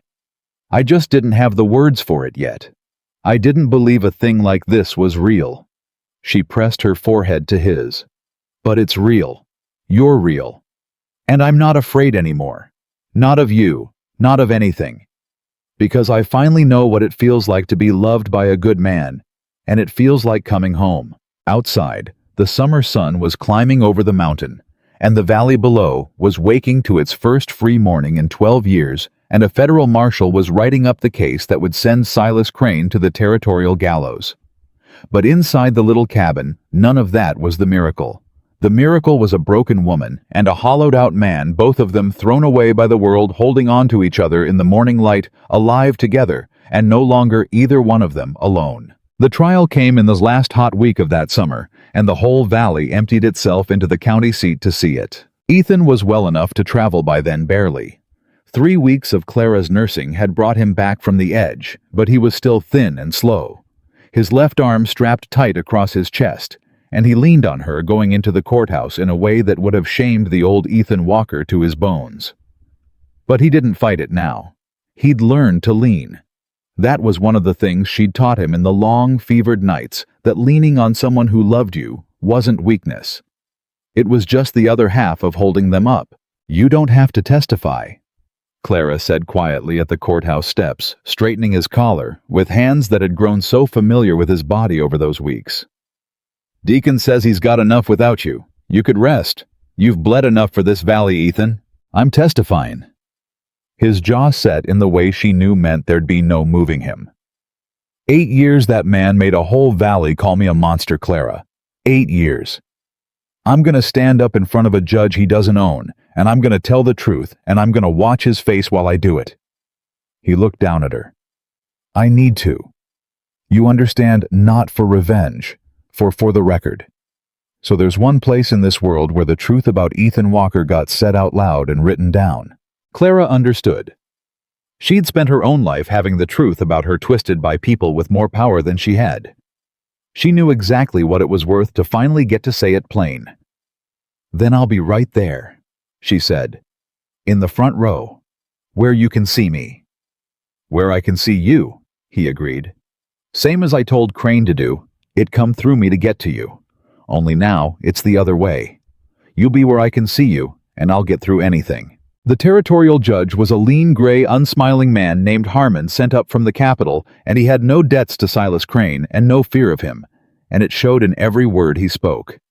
He ran that courtroom like a man cleaning out a wound thoroughly, without flinching, and without any patience for the poison that had festered in it. And one by one the valley came forward to testify. The Hendersons told how Crane had stolen their South 40 on a forged debt. Old man Pruitt told how his well had gone dry the very month Crane bought the water rights upstream with a deed no honest surveyor had ever signed. The shopkeeper, pale and shaking, but there standing up at last, told how Crane had ordered every merchant in the valley to starve the Walkers out, and how he'd threatened their notes to make them do it. And Marshal Deacon laid out 6 months of patient work, the forged land deeds, the bribed magistrate, the water rights bought from men who'd been dead for years. Then Big Tom took the stand carried to it. His leg still splinted, and told the courtroom about a blizzard 8 years back, and a doctor who wouldn't ride, and a town that had needed a monster so badly it had built one out of the only decent man among them.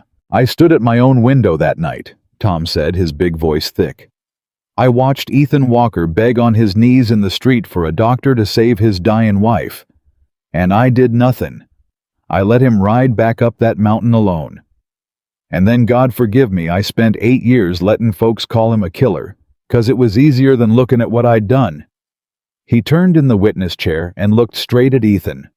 "There ain't words enough for how sorry I am. But that man came down my mountain when my shop burned and saved my life. And when Crane's guns came for him in the night, that man sent his own wife to safety and stood alone against 5 men, rather than let harm come to a single soul in this valley. Tom's voice cracked. You want to know who the monster is? Your Honor, look at the man in them chains. And you want to know who the truest Christian in this whole valley is? He's sitting right there with his arm in a sling, and it took me 8 years of shame to see it. The courtroom was dead silent, and then it was Ethan's turn. He rose slow, and Clara half rose with him before she caught herself, and he crossed to the witness chair with his careful wounded gait, and he sat, and he looked out over the packed courtroom, over the faces of the whole valley that had wronged him, and the marshal who'd freed him, and the judge who'd hear him and his wife in the front row with her eyes locked on his, and he told the truth. All of it. Sarah and the blizzard and the doctor. The 8 years of exile. Crane's visits and the threats and the fire in the night. And when the prosecutor asked him to describe the night the guns came, Ethan told it plain and unflinching, right up to the moment Crane had put a pistol to Clara's head. He had a gun to my wife's head, Ethan said, and his voice was steady, but his good hand had closed into a fist on the rail. And he offered to let her live if she'd come away with him, and she... He stopped. He looked at Clara. She went slack in his arms, Your Honor, on purpose.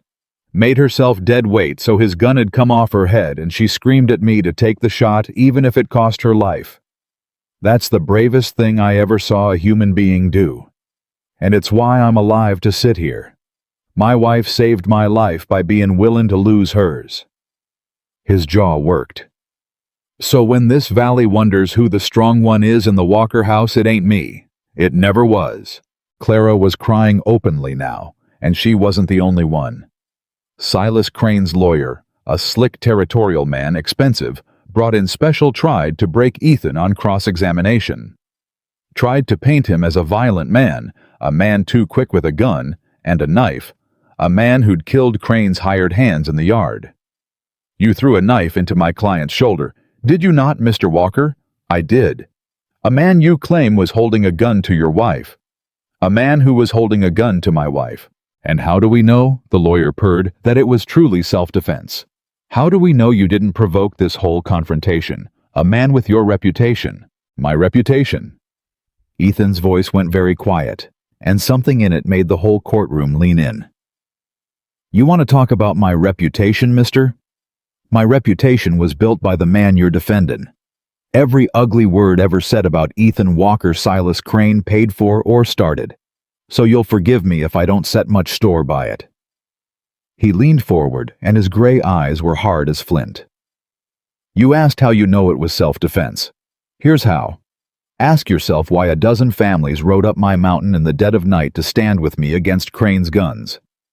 Ask yourself why a whole valley that spent 8 years calling me a monster came to save my life the second they got the chance. People don't ride into gunfire for a monster, mister. They rode for me because they finally saw the truth, and you can't cross-examine a whole valley's change of heart. The lawyer had no answer for that. He sat down, and Judge Harmon from the bench said dryly, No, I don't believe he can. You may step down, Mr. Walker. The verdict took the jury less than an hour. Guilty, on every count. Attempted murder, arson, forgery of federal land deeds, bribery of a public official, and a dozen lesser crimes besides. And Judge Harmon, when he passed sentence, did not spare Silas Crane 1 ounce of the weight the law allowed. You didn't just cheat these people, Mr. Crane, the judge said. You taught a whole valley to be afraid of each other. You took a decent man and made a monster of him in the public mind, so no one would look too closely at the real monster among them. That is perhaps the gravest thing a man can do to a community to poison the trust that holds it together. He set down his gavel. The land you stole is to be returned. The debts you forged are void, and you, sir, will be held for the territorial court on the capital charges, where I have every confidence you will answer for all of it at the end of a rope. The gavel came down. This court is adjourned, and that was the end of Silas Crane. They led him out in chains, and he passed close by the Walkers on his way, and for one moment his eyes met Ethan's, and Clara saw the banker's mouth open to say something cruel, some last poison. But Ethan spoke first. I ain't got any hate left for you, Crane, Ethan said quietly. I used all mine up on the years you cost me. But I'll tell you what I have got. I've got a wife and a valley full of friends and a home I fought for and kept. And you're gonna hang with none of that." He shook his head slow. "You had all the money in this valley, and you die poorer than any man in it. Reckon that's justice enough. I don't need to add to it." And he turned his back on Silas Crane, and he offered Clara his good arm, and the two of them walked out of that courthouse into the summer sun together, and they did not look back. The valley was different after that. Clara felt it the first time they rode into Ashford Creek in the weeks that followed, the same town that had watched her climb off a stage with 40 cents and warned her away from the monster's mountain. Only now, the mercantile women who'd laughed at her came out to the boardwalk with their eyes down and their voices soft. "Mrs. Walker." One of them said the very woman who told her everything Ethan Walker ever loved is dead. "Mrs. Walker, we owe you an apology. Both of you. What we said when you first come to town. What we let ourselves believe all these years." The woman twisted her apron in her hands. "There's no excuse for it. But I wanted to say it to your face. We were wrong. We were cowards, and we were wrong, and your husband's a better soul than any of us." Clara looked at the woman a long moment, and she thought about all the years she'd spent being judged and thrown away and looked at like a problem, and she found to her own surprise that she had no cruelty in her to give back. "Thank you for saying it," Clara said simply. "It takes a bigger person to admit they were wrong than to have been right in the first place. Ethan taught me that." She managed a small smile. "You come up the mountain sometime. I'll put on coffee. It's past time this valley stopped being strangers to each other." And the woman's eyes filled, and she nodded, unable to speak. And Clara understood that she'd just done the thing Ethan did, the thing that had confused her so that first day when he'd set the fleeing preacher's forgotten Bible careful on the mantel to return it. A man's kindness ain't a thing you spend only on folks who earned it. She'd finally learned it clean through to the bone. The mercantile sold to them now, of course. Everyone did. The shopkeeper wouldn't take Ethan's money the first visit. "It's on the house, Mr. Walker, all of it, and it don't near cover what I owe you." And Ethan made him take it anyway because that was Ethan. The valley rebuilt their barn too. Came up the mountain one Saturday, 30 strong with lumber and tools, and their wives bearing food, and they raised a new barn in a single day, where the burned one had stood better than the old one, bigger with a stone foundation. Crane's coal oil could never touch. And when it was done, they all sat down together in the yard to eat the whole valley and the two people it had once cast out, and there was laughter on that mountain for the first time in 8 years. Clara watched Ethan. That day, watched him stand awkward and uncertain at the edge of his own gathering.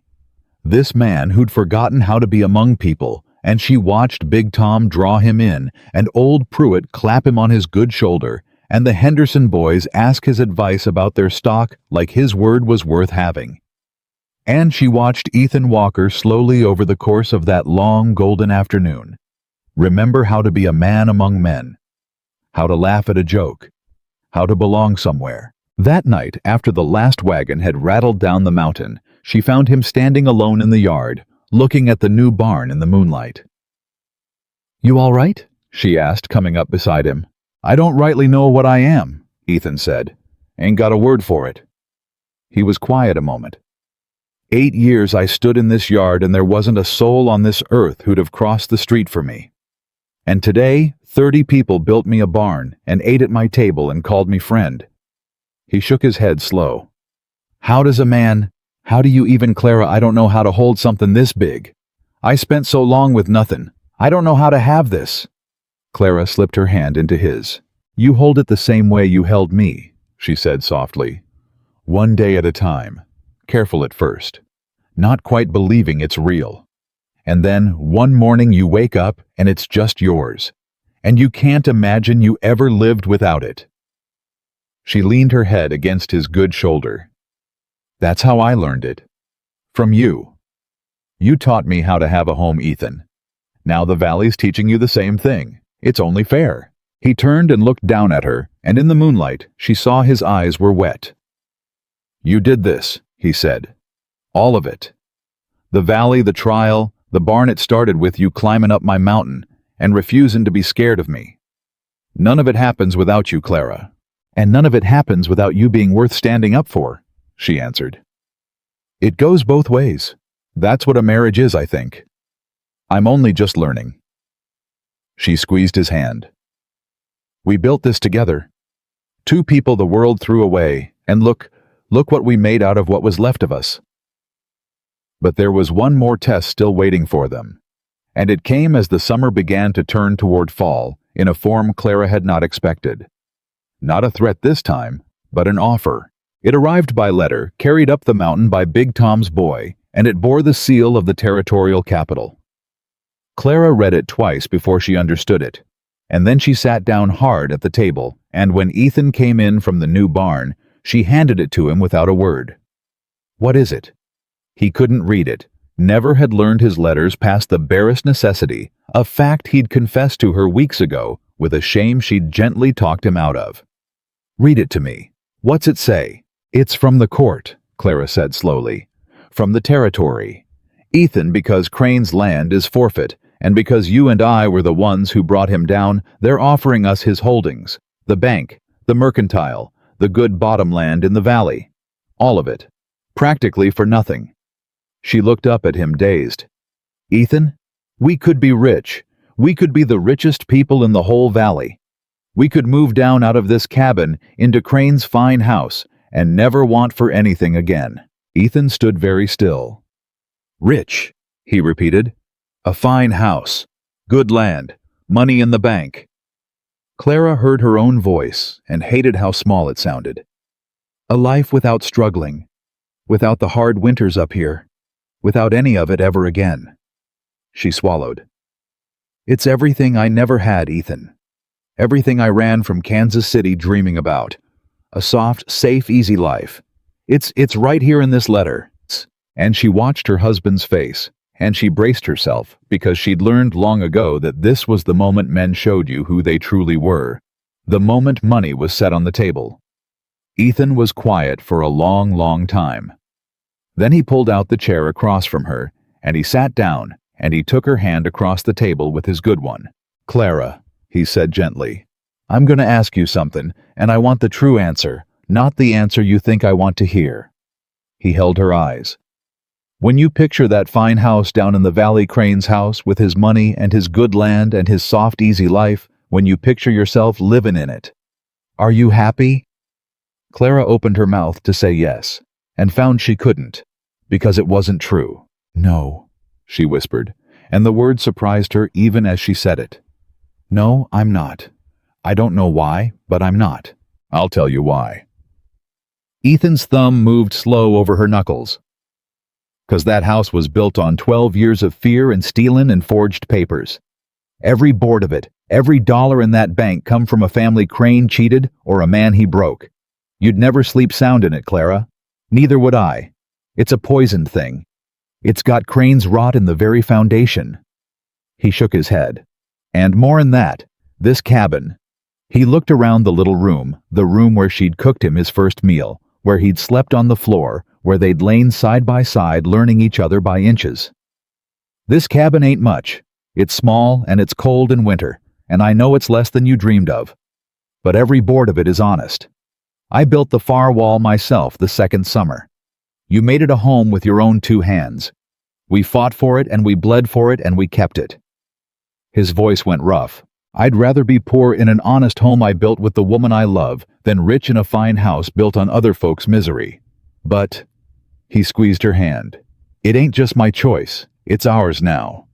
So you tell me, true Clara, what do you want? And whatever it is, that's what we'll do. If you want that fine house, I'll swallow every word I just said, and I'll live in it and be glad, long as you're beside me. I mean that. And Clara Walker looked at her husband, this man who had just been offered everything she'd once believed she wanted, and had set it aside without a second thought. Not out of pride, but out of a bone-deep knowing of what actually mattered. And she understood that he had just given her the truest gift of her whole life.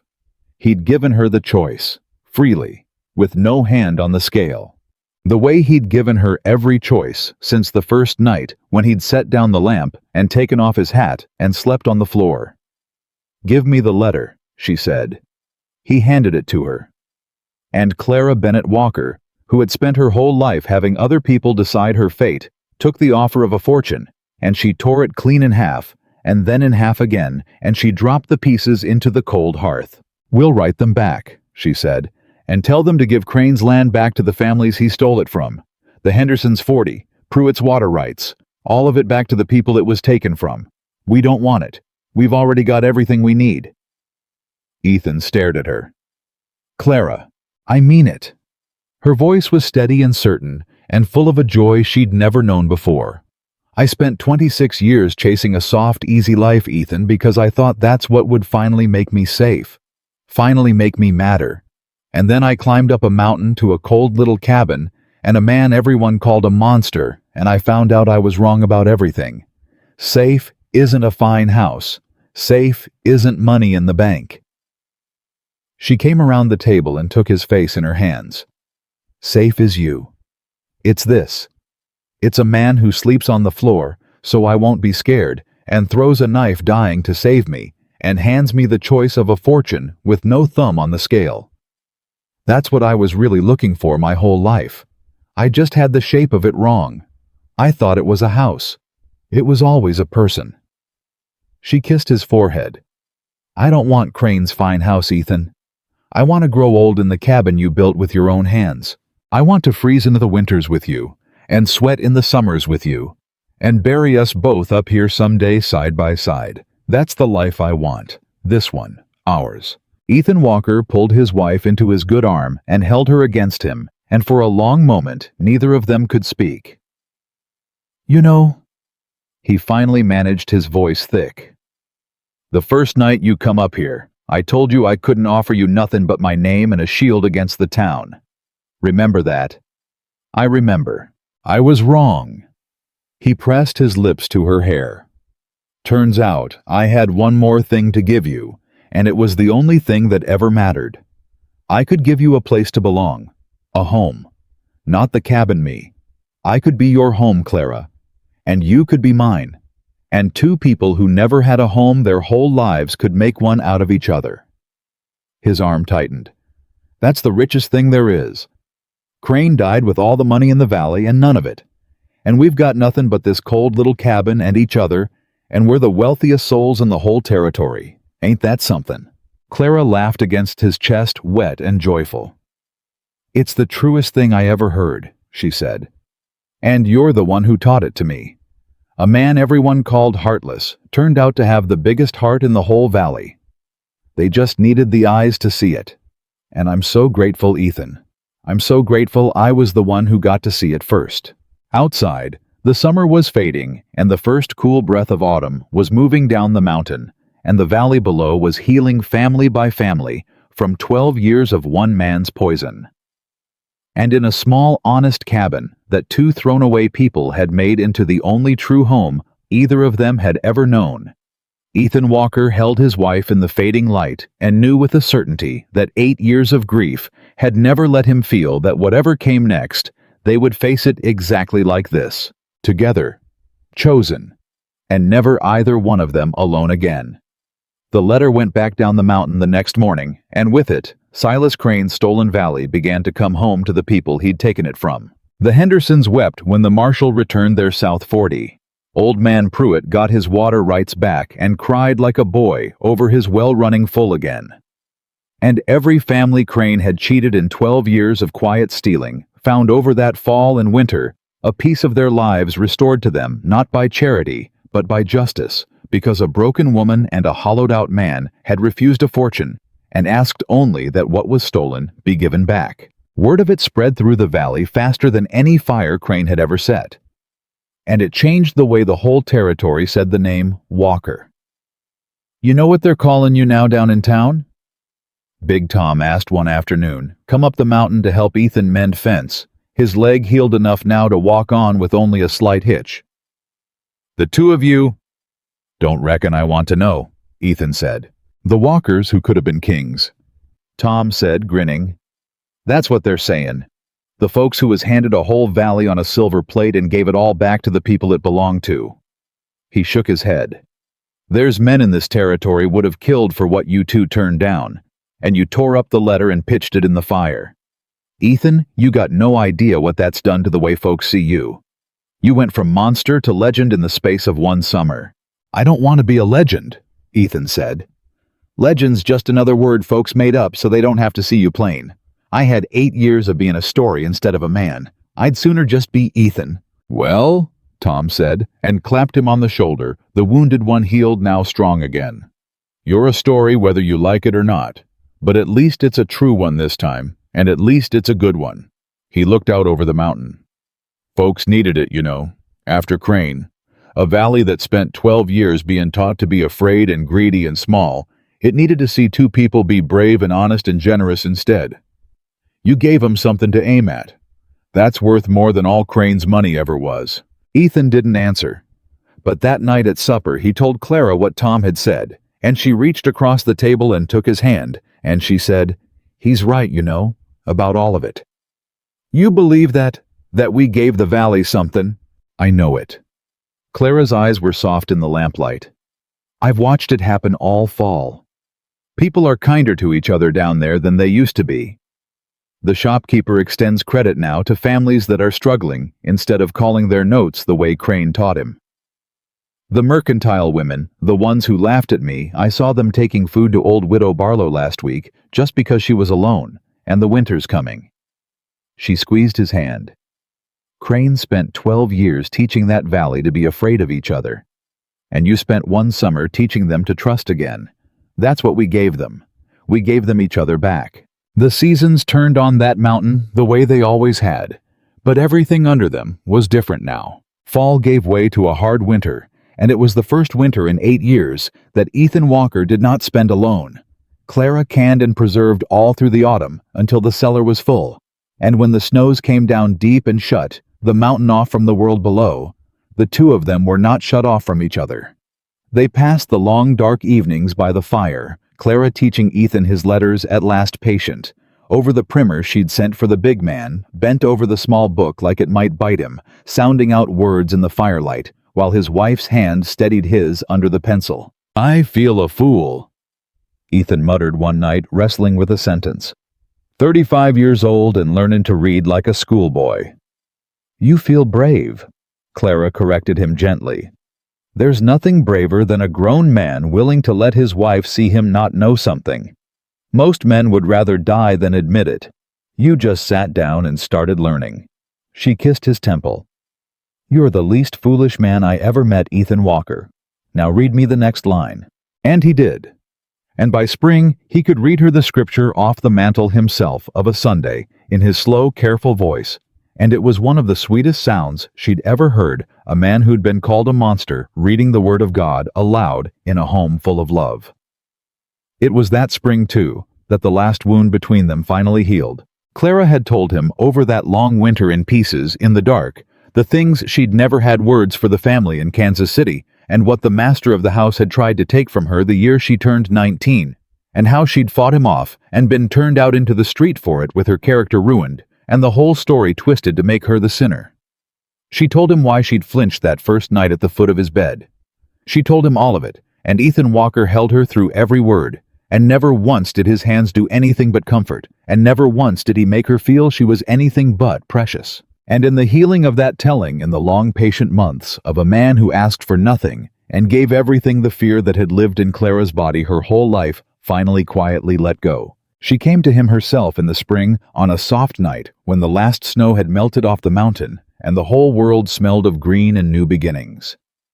She came to him not out of duty and not out of fear, but out of love, freely given the way she'd given him that first kiss when he lay wounded, and Ethan received her the way he'd received everything from her, with a wonder that never wore off, and a gentleness that told her every moment that she was safe. And afterward, lying in his arms in the dark hole and unafraid, Clara Walker wept. But they were the good tears, the kind that wash a thing clean, and Ethan held her and let her cry them. "I never thought," she whispered against his chest. "I never thought I'd get to have this. A gentleman. A safe place. Love that didn't take anything from me, that only gave." She pressed her hand flat over his heart. You waited so long, Ethan. A whole year. You never once pushed. You never once made me feel. I told you the first night. Ethan said softly, his hand stroking her hair. I said I had nothing in this whole world but time, and I'd spend every hour of it waiting on you. His arms tightened around her. And I'd have waited 10 years, Clara. 20. Forever if that's what you needed. 'Cause it was never the waiting that mattered to me. It was you. Just having you here. Just getting to love you however much you'd let me. That was always enough. It was always more than I ever dreamed I'd get. It stopped being about waiting a long time ago, Clara said. This tonight, I didn't do this because you waited long enough to earn it. You never had to earn me, Ethan. I did it because I love you. Because I finally believe all the way down that some love doesn't come with a price. That some men give without taking. She lifted her head to look at him in the dark. You taught me that. It took you a whole year. But you taught me that a good man exists. And now I know it in my bones. And no one can ever take that knowing from me again. And Ethan Walker, who had lost one wife to a blizzard, and 8 years to grief, and a good name to a wicked man's lies, held his second wife in the spring dark and understood that the good Lord had not forgotten his name after all. He'd only been saving him for this. Their daughter was born the following winter. Clara labored 2 days, and Ethan, who had faced 5 armed men without flinching, very nearly went out of his mind with the helplessness of it, pacing the small cabin useless, while Ada Walker and the midwife shooed him out into the cold again and again. But at the end of the second day, in the deep quiet of a winter night, a small, furious cry rose up in that cabin, and Ada opened the door and put a bundle in Ethan Walker's shaking arms. A girl, Ada said, beaming. A fine, strong, healthy girl. And your Clara's tired, but she's fine, Ethan. She's just fine. You go on in and see them both. Ethan looked down at the tiny red squalling face in his arms, his daughter, his child. A whole new person made out of the love between 2 people the world had thrown away, and this man who had not wept when his barn burned, or when the bullet took him, wept now freely without shame, tears falling into the blanket. Hey, he whispered, choked. Hey, little one. Hey, I'm your pa. He touched her impossibly small hand with one enormous, careful finger, and her tiny fist closed around it, gripping, and something in Ethan Walker's chest broke open that had been shut for a very long time. I'm your pa, and I promise you right here, right now, you are never going to spend one single day of your whole life not knowing you're loved. Not one day, not 1 hour. Your ma and me. We know what it is to grow up thrown away, and you never will. You hear me? You are wanted. You were wanted before you ever got here. You are the most wanted little girl in the whole wide world. He carried her into Clara then, and he sat on the edge of the bed, and the 3 of them were together for the first time, the whole family made and chosen and safe. What'll we call her? Ethan asked. Clara looked up at him, exhausted and radiant. I was thinking, she said softly, we might call her Sarah. Ethan went very still. Clara, I mean it. She reached up and touched his face. Sarah was your first love, Ethan. She was part of what made you the man who slept on the floor, so I wouldn't be scared. I wouldn't have my husband without her. And she never got to have a child of her own, and that's a sorrow that ought not just vanish out of the world. Her eyes were wet. So let's give her name to our girl. Let's carry a little of her forward. There's room in this family for all our ghosts, Ethan. That's how I know it's a real home. There's room in it for everything we've lost, right alongside everything we've found. And Ethan Walker looked at his wife, this woman of such impossible, bottomless grace, who could love him enough to make room in her own child's name for the woman who'd come before, and he could not speak at all. He just bent and pressed his forehead to hers, their daughter cradled between them, and they stayed like that a long time, the 3 of them in the warm quiet of a home that 2 thrown-away people had built out of nothing but each other. The years went on, the way years do. Little Sarah grew up on that mountain, a fierce, laughing, fearless girl. her mother's spirit and her father's steady heart running wild and safe and cherished over the green summer slopes and the deep winter snows. And she was not alone for long, for a brother came after her, and then a sister, and the small cabin that had once held one lonely man grew crowded and loud and full to the rafters with the best kind of chaos. Ethan built onto it with his own hands, room by room. As the family grew, the far wall he'd built alone in his second summer of grief, now the heart of a house full of children. And every board he added was honest, and every nail he drove was driven in love, and the house grew the way the family grew, patient and strong, and rooted deep in the mountain. The valley below prospered too, in those years healed of Crane's poison and grown kind. And the Walkers were its heart, not its kings. They'd refused that, but something better its proof. Proof that a man could come back from the worst the world could do. Proof that the person everyone called a monster might just be the finest soul among them.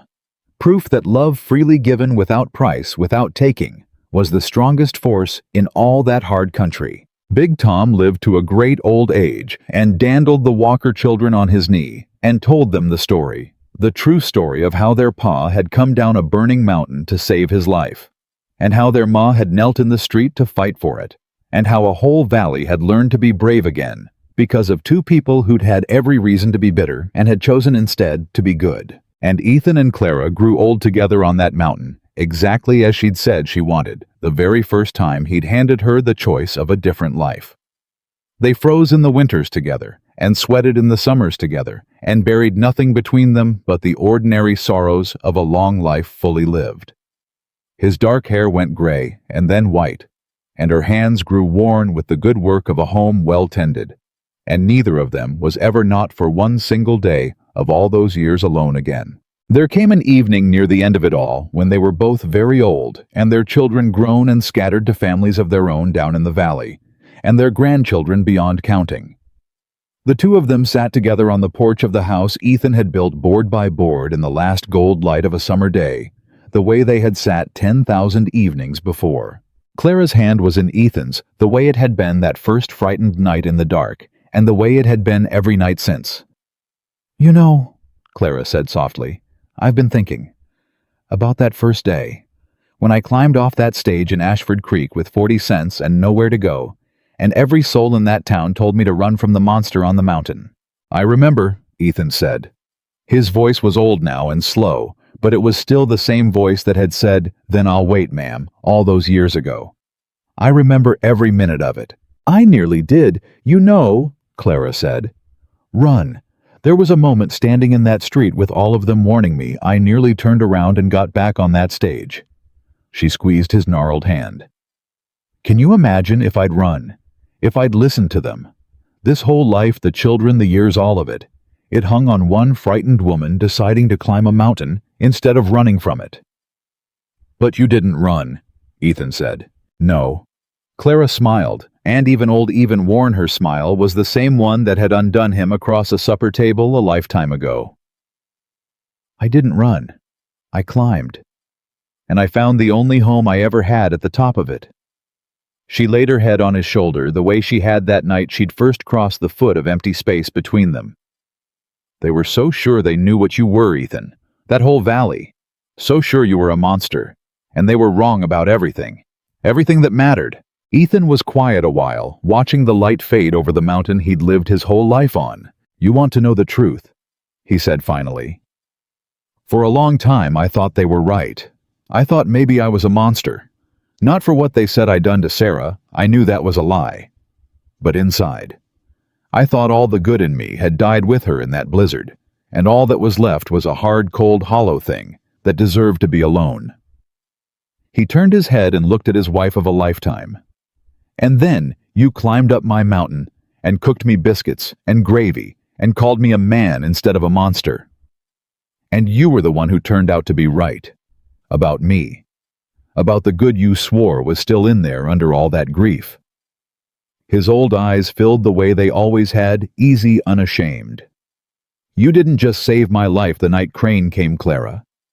You saved my soul the first week you were here. You looked at a man everybody'd thrown away, and you saw something worth keeping. And because you saw it, it got to be true. Clara lifted his old hand to her lips and kissed it the way Ada had kissed hers that day in the street a lifetime ago. "That's the whole thing, isn't it?" she said softly. "That's the only thing that ever really mattered in the end. Not the trial, or the land, or Crane, or any of it. Just one person seeing another person plain. Seeing the good in someone the whole world had given up on. And loving them into being who they truly were all along." She smiled. "You did it for me too, you know. I climbed up here a woman who'd been taught her whole life that she didn't matter. That she was a burden, a problem. Something to be used up and thrown away. And you looked at me and saw someone worth sleeping on a cold floor for. Worth waiting a whole year for. Worth handing a fortune to and letting her tear it up." Her voice went thick. "We saved each other, Ethan. Two people the world threw away, and we climbed out of the throwaway pile hand in hand, and we built a whole life up here, out of nothing but the choosing of each other every single day." The sun was going down now, gold turning to rose over the western peaks, and the first evening star was coming out over the mountain that had been their whole world. "Ethan," Clara said. "Ma'am." The old joke worn smooth as a river stone by 50 years of use. "Are you glad?" she asked. "After everything, all of it, the grief and the exile and the bullet and the long hard years. If you could go back, if you could have the easy life, the one without any of the pain, would you take it?" Ethan Walker thought about it the way he thought about everything honest and slow. "Not for anything in this world," he said. "Not 1 minute of it would I trade. 'Cause every hard mile of it led here. To this porch. To your hand in mine. To a whole life so full it near breaks a man to look back on it." He raised her hand and held it against his old heart, the way she'd once laid her head there to prove to herself he was real. "I spent 8 years believing the Lord forgot my name. And he didn't. He was just saving me. Saving me for you. For this. For a love I'd never have believed a hollowed-out old cowboy could get to have." His voice dropped gentle, as it had been that very first night, quiet as falling snow. "So no, Clara Walker. I wouldn't trade it. I'd walk every hard mile of it again blind and barefoot if it led me back to you. Every single time. Forever." Clara closed her eyes and leaned into the man who had been her whole home for a lifetime, and let the peace of it settle over her like the coming dark. Down in the valley, the lights were coming on in the windows of a town that had learned because of them how to be kind. In houses scattered across the healed land, their children and their children's children were sitting down to suppers full of the love the Walkers had taught the whole valley to believe in again. And up on the mountain, on the porch of a house built board by board out of honest love, an old man and an old woman sat hand in hand in the last light exactly where they had always belonged. They had come to each other as strangers. Two people. The whole world had thrown away a woman with 40 cents and nowhere to go, and a man everyone called a monster. They had married for a shield and a name and nothing more. And out of that, nothing. Out of that cold and frightened and hopeless beginning, they had built the truest thing there is. Not a house, a home, not a bargain, a love, not a place to hide from the world, but a place to belong in it together, unafraid. And that is the whole truth of Ethan and Clara Walker and the mountain they made their own. A person is never defined by their past or their poverty or the wounds the world has dealt them. A person is defined by how they choose to treat one another when the whole world is watching and expecting the worst. Ethan Walker was called a monster by a valley that needed one, and he answered every cruelty with kindness until the truth of him could no longer be denied. And Clara Bennett was thrown away by everyone who should have loved her, and she refused to grow hard, and climbed a mountain toward the one gentle thing left in the world, and found it, and it was enough. Home was never the place where either of them was born. Home was never a house or a fortune or a soft and easy life. Home was the person who chose to stand beside them when the whole world walked away. And having found that having built it, and fought for it, and kept it all the way to the end of their long and blessed lives, Ethan and Clara Walker wanted for nothing else ever again.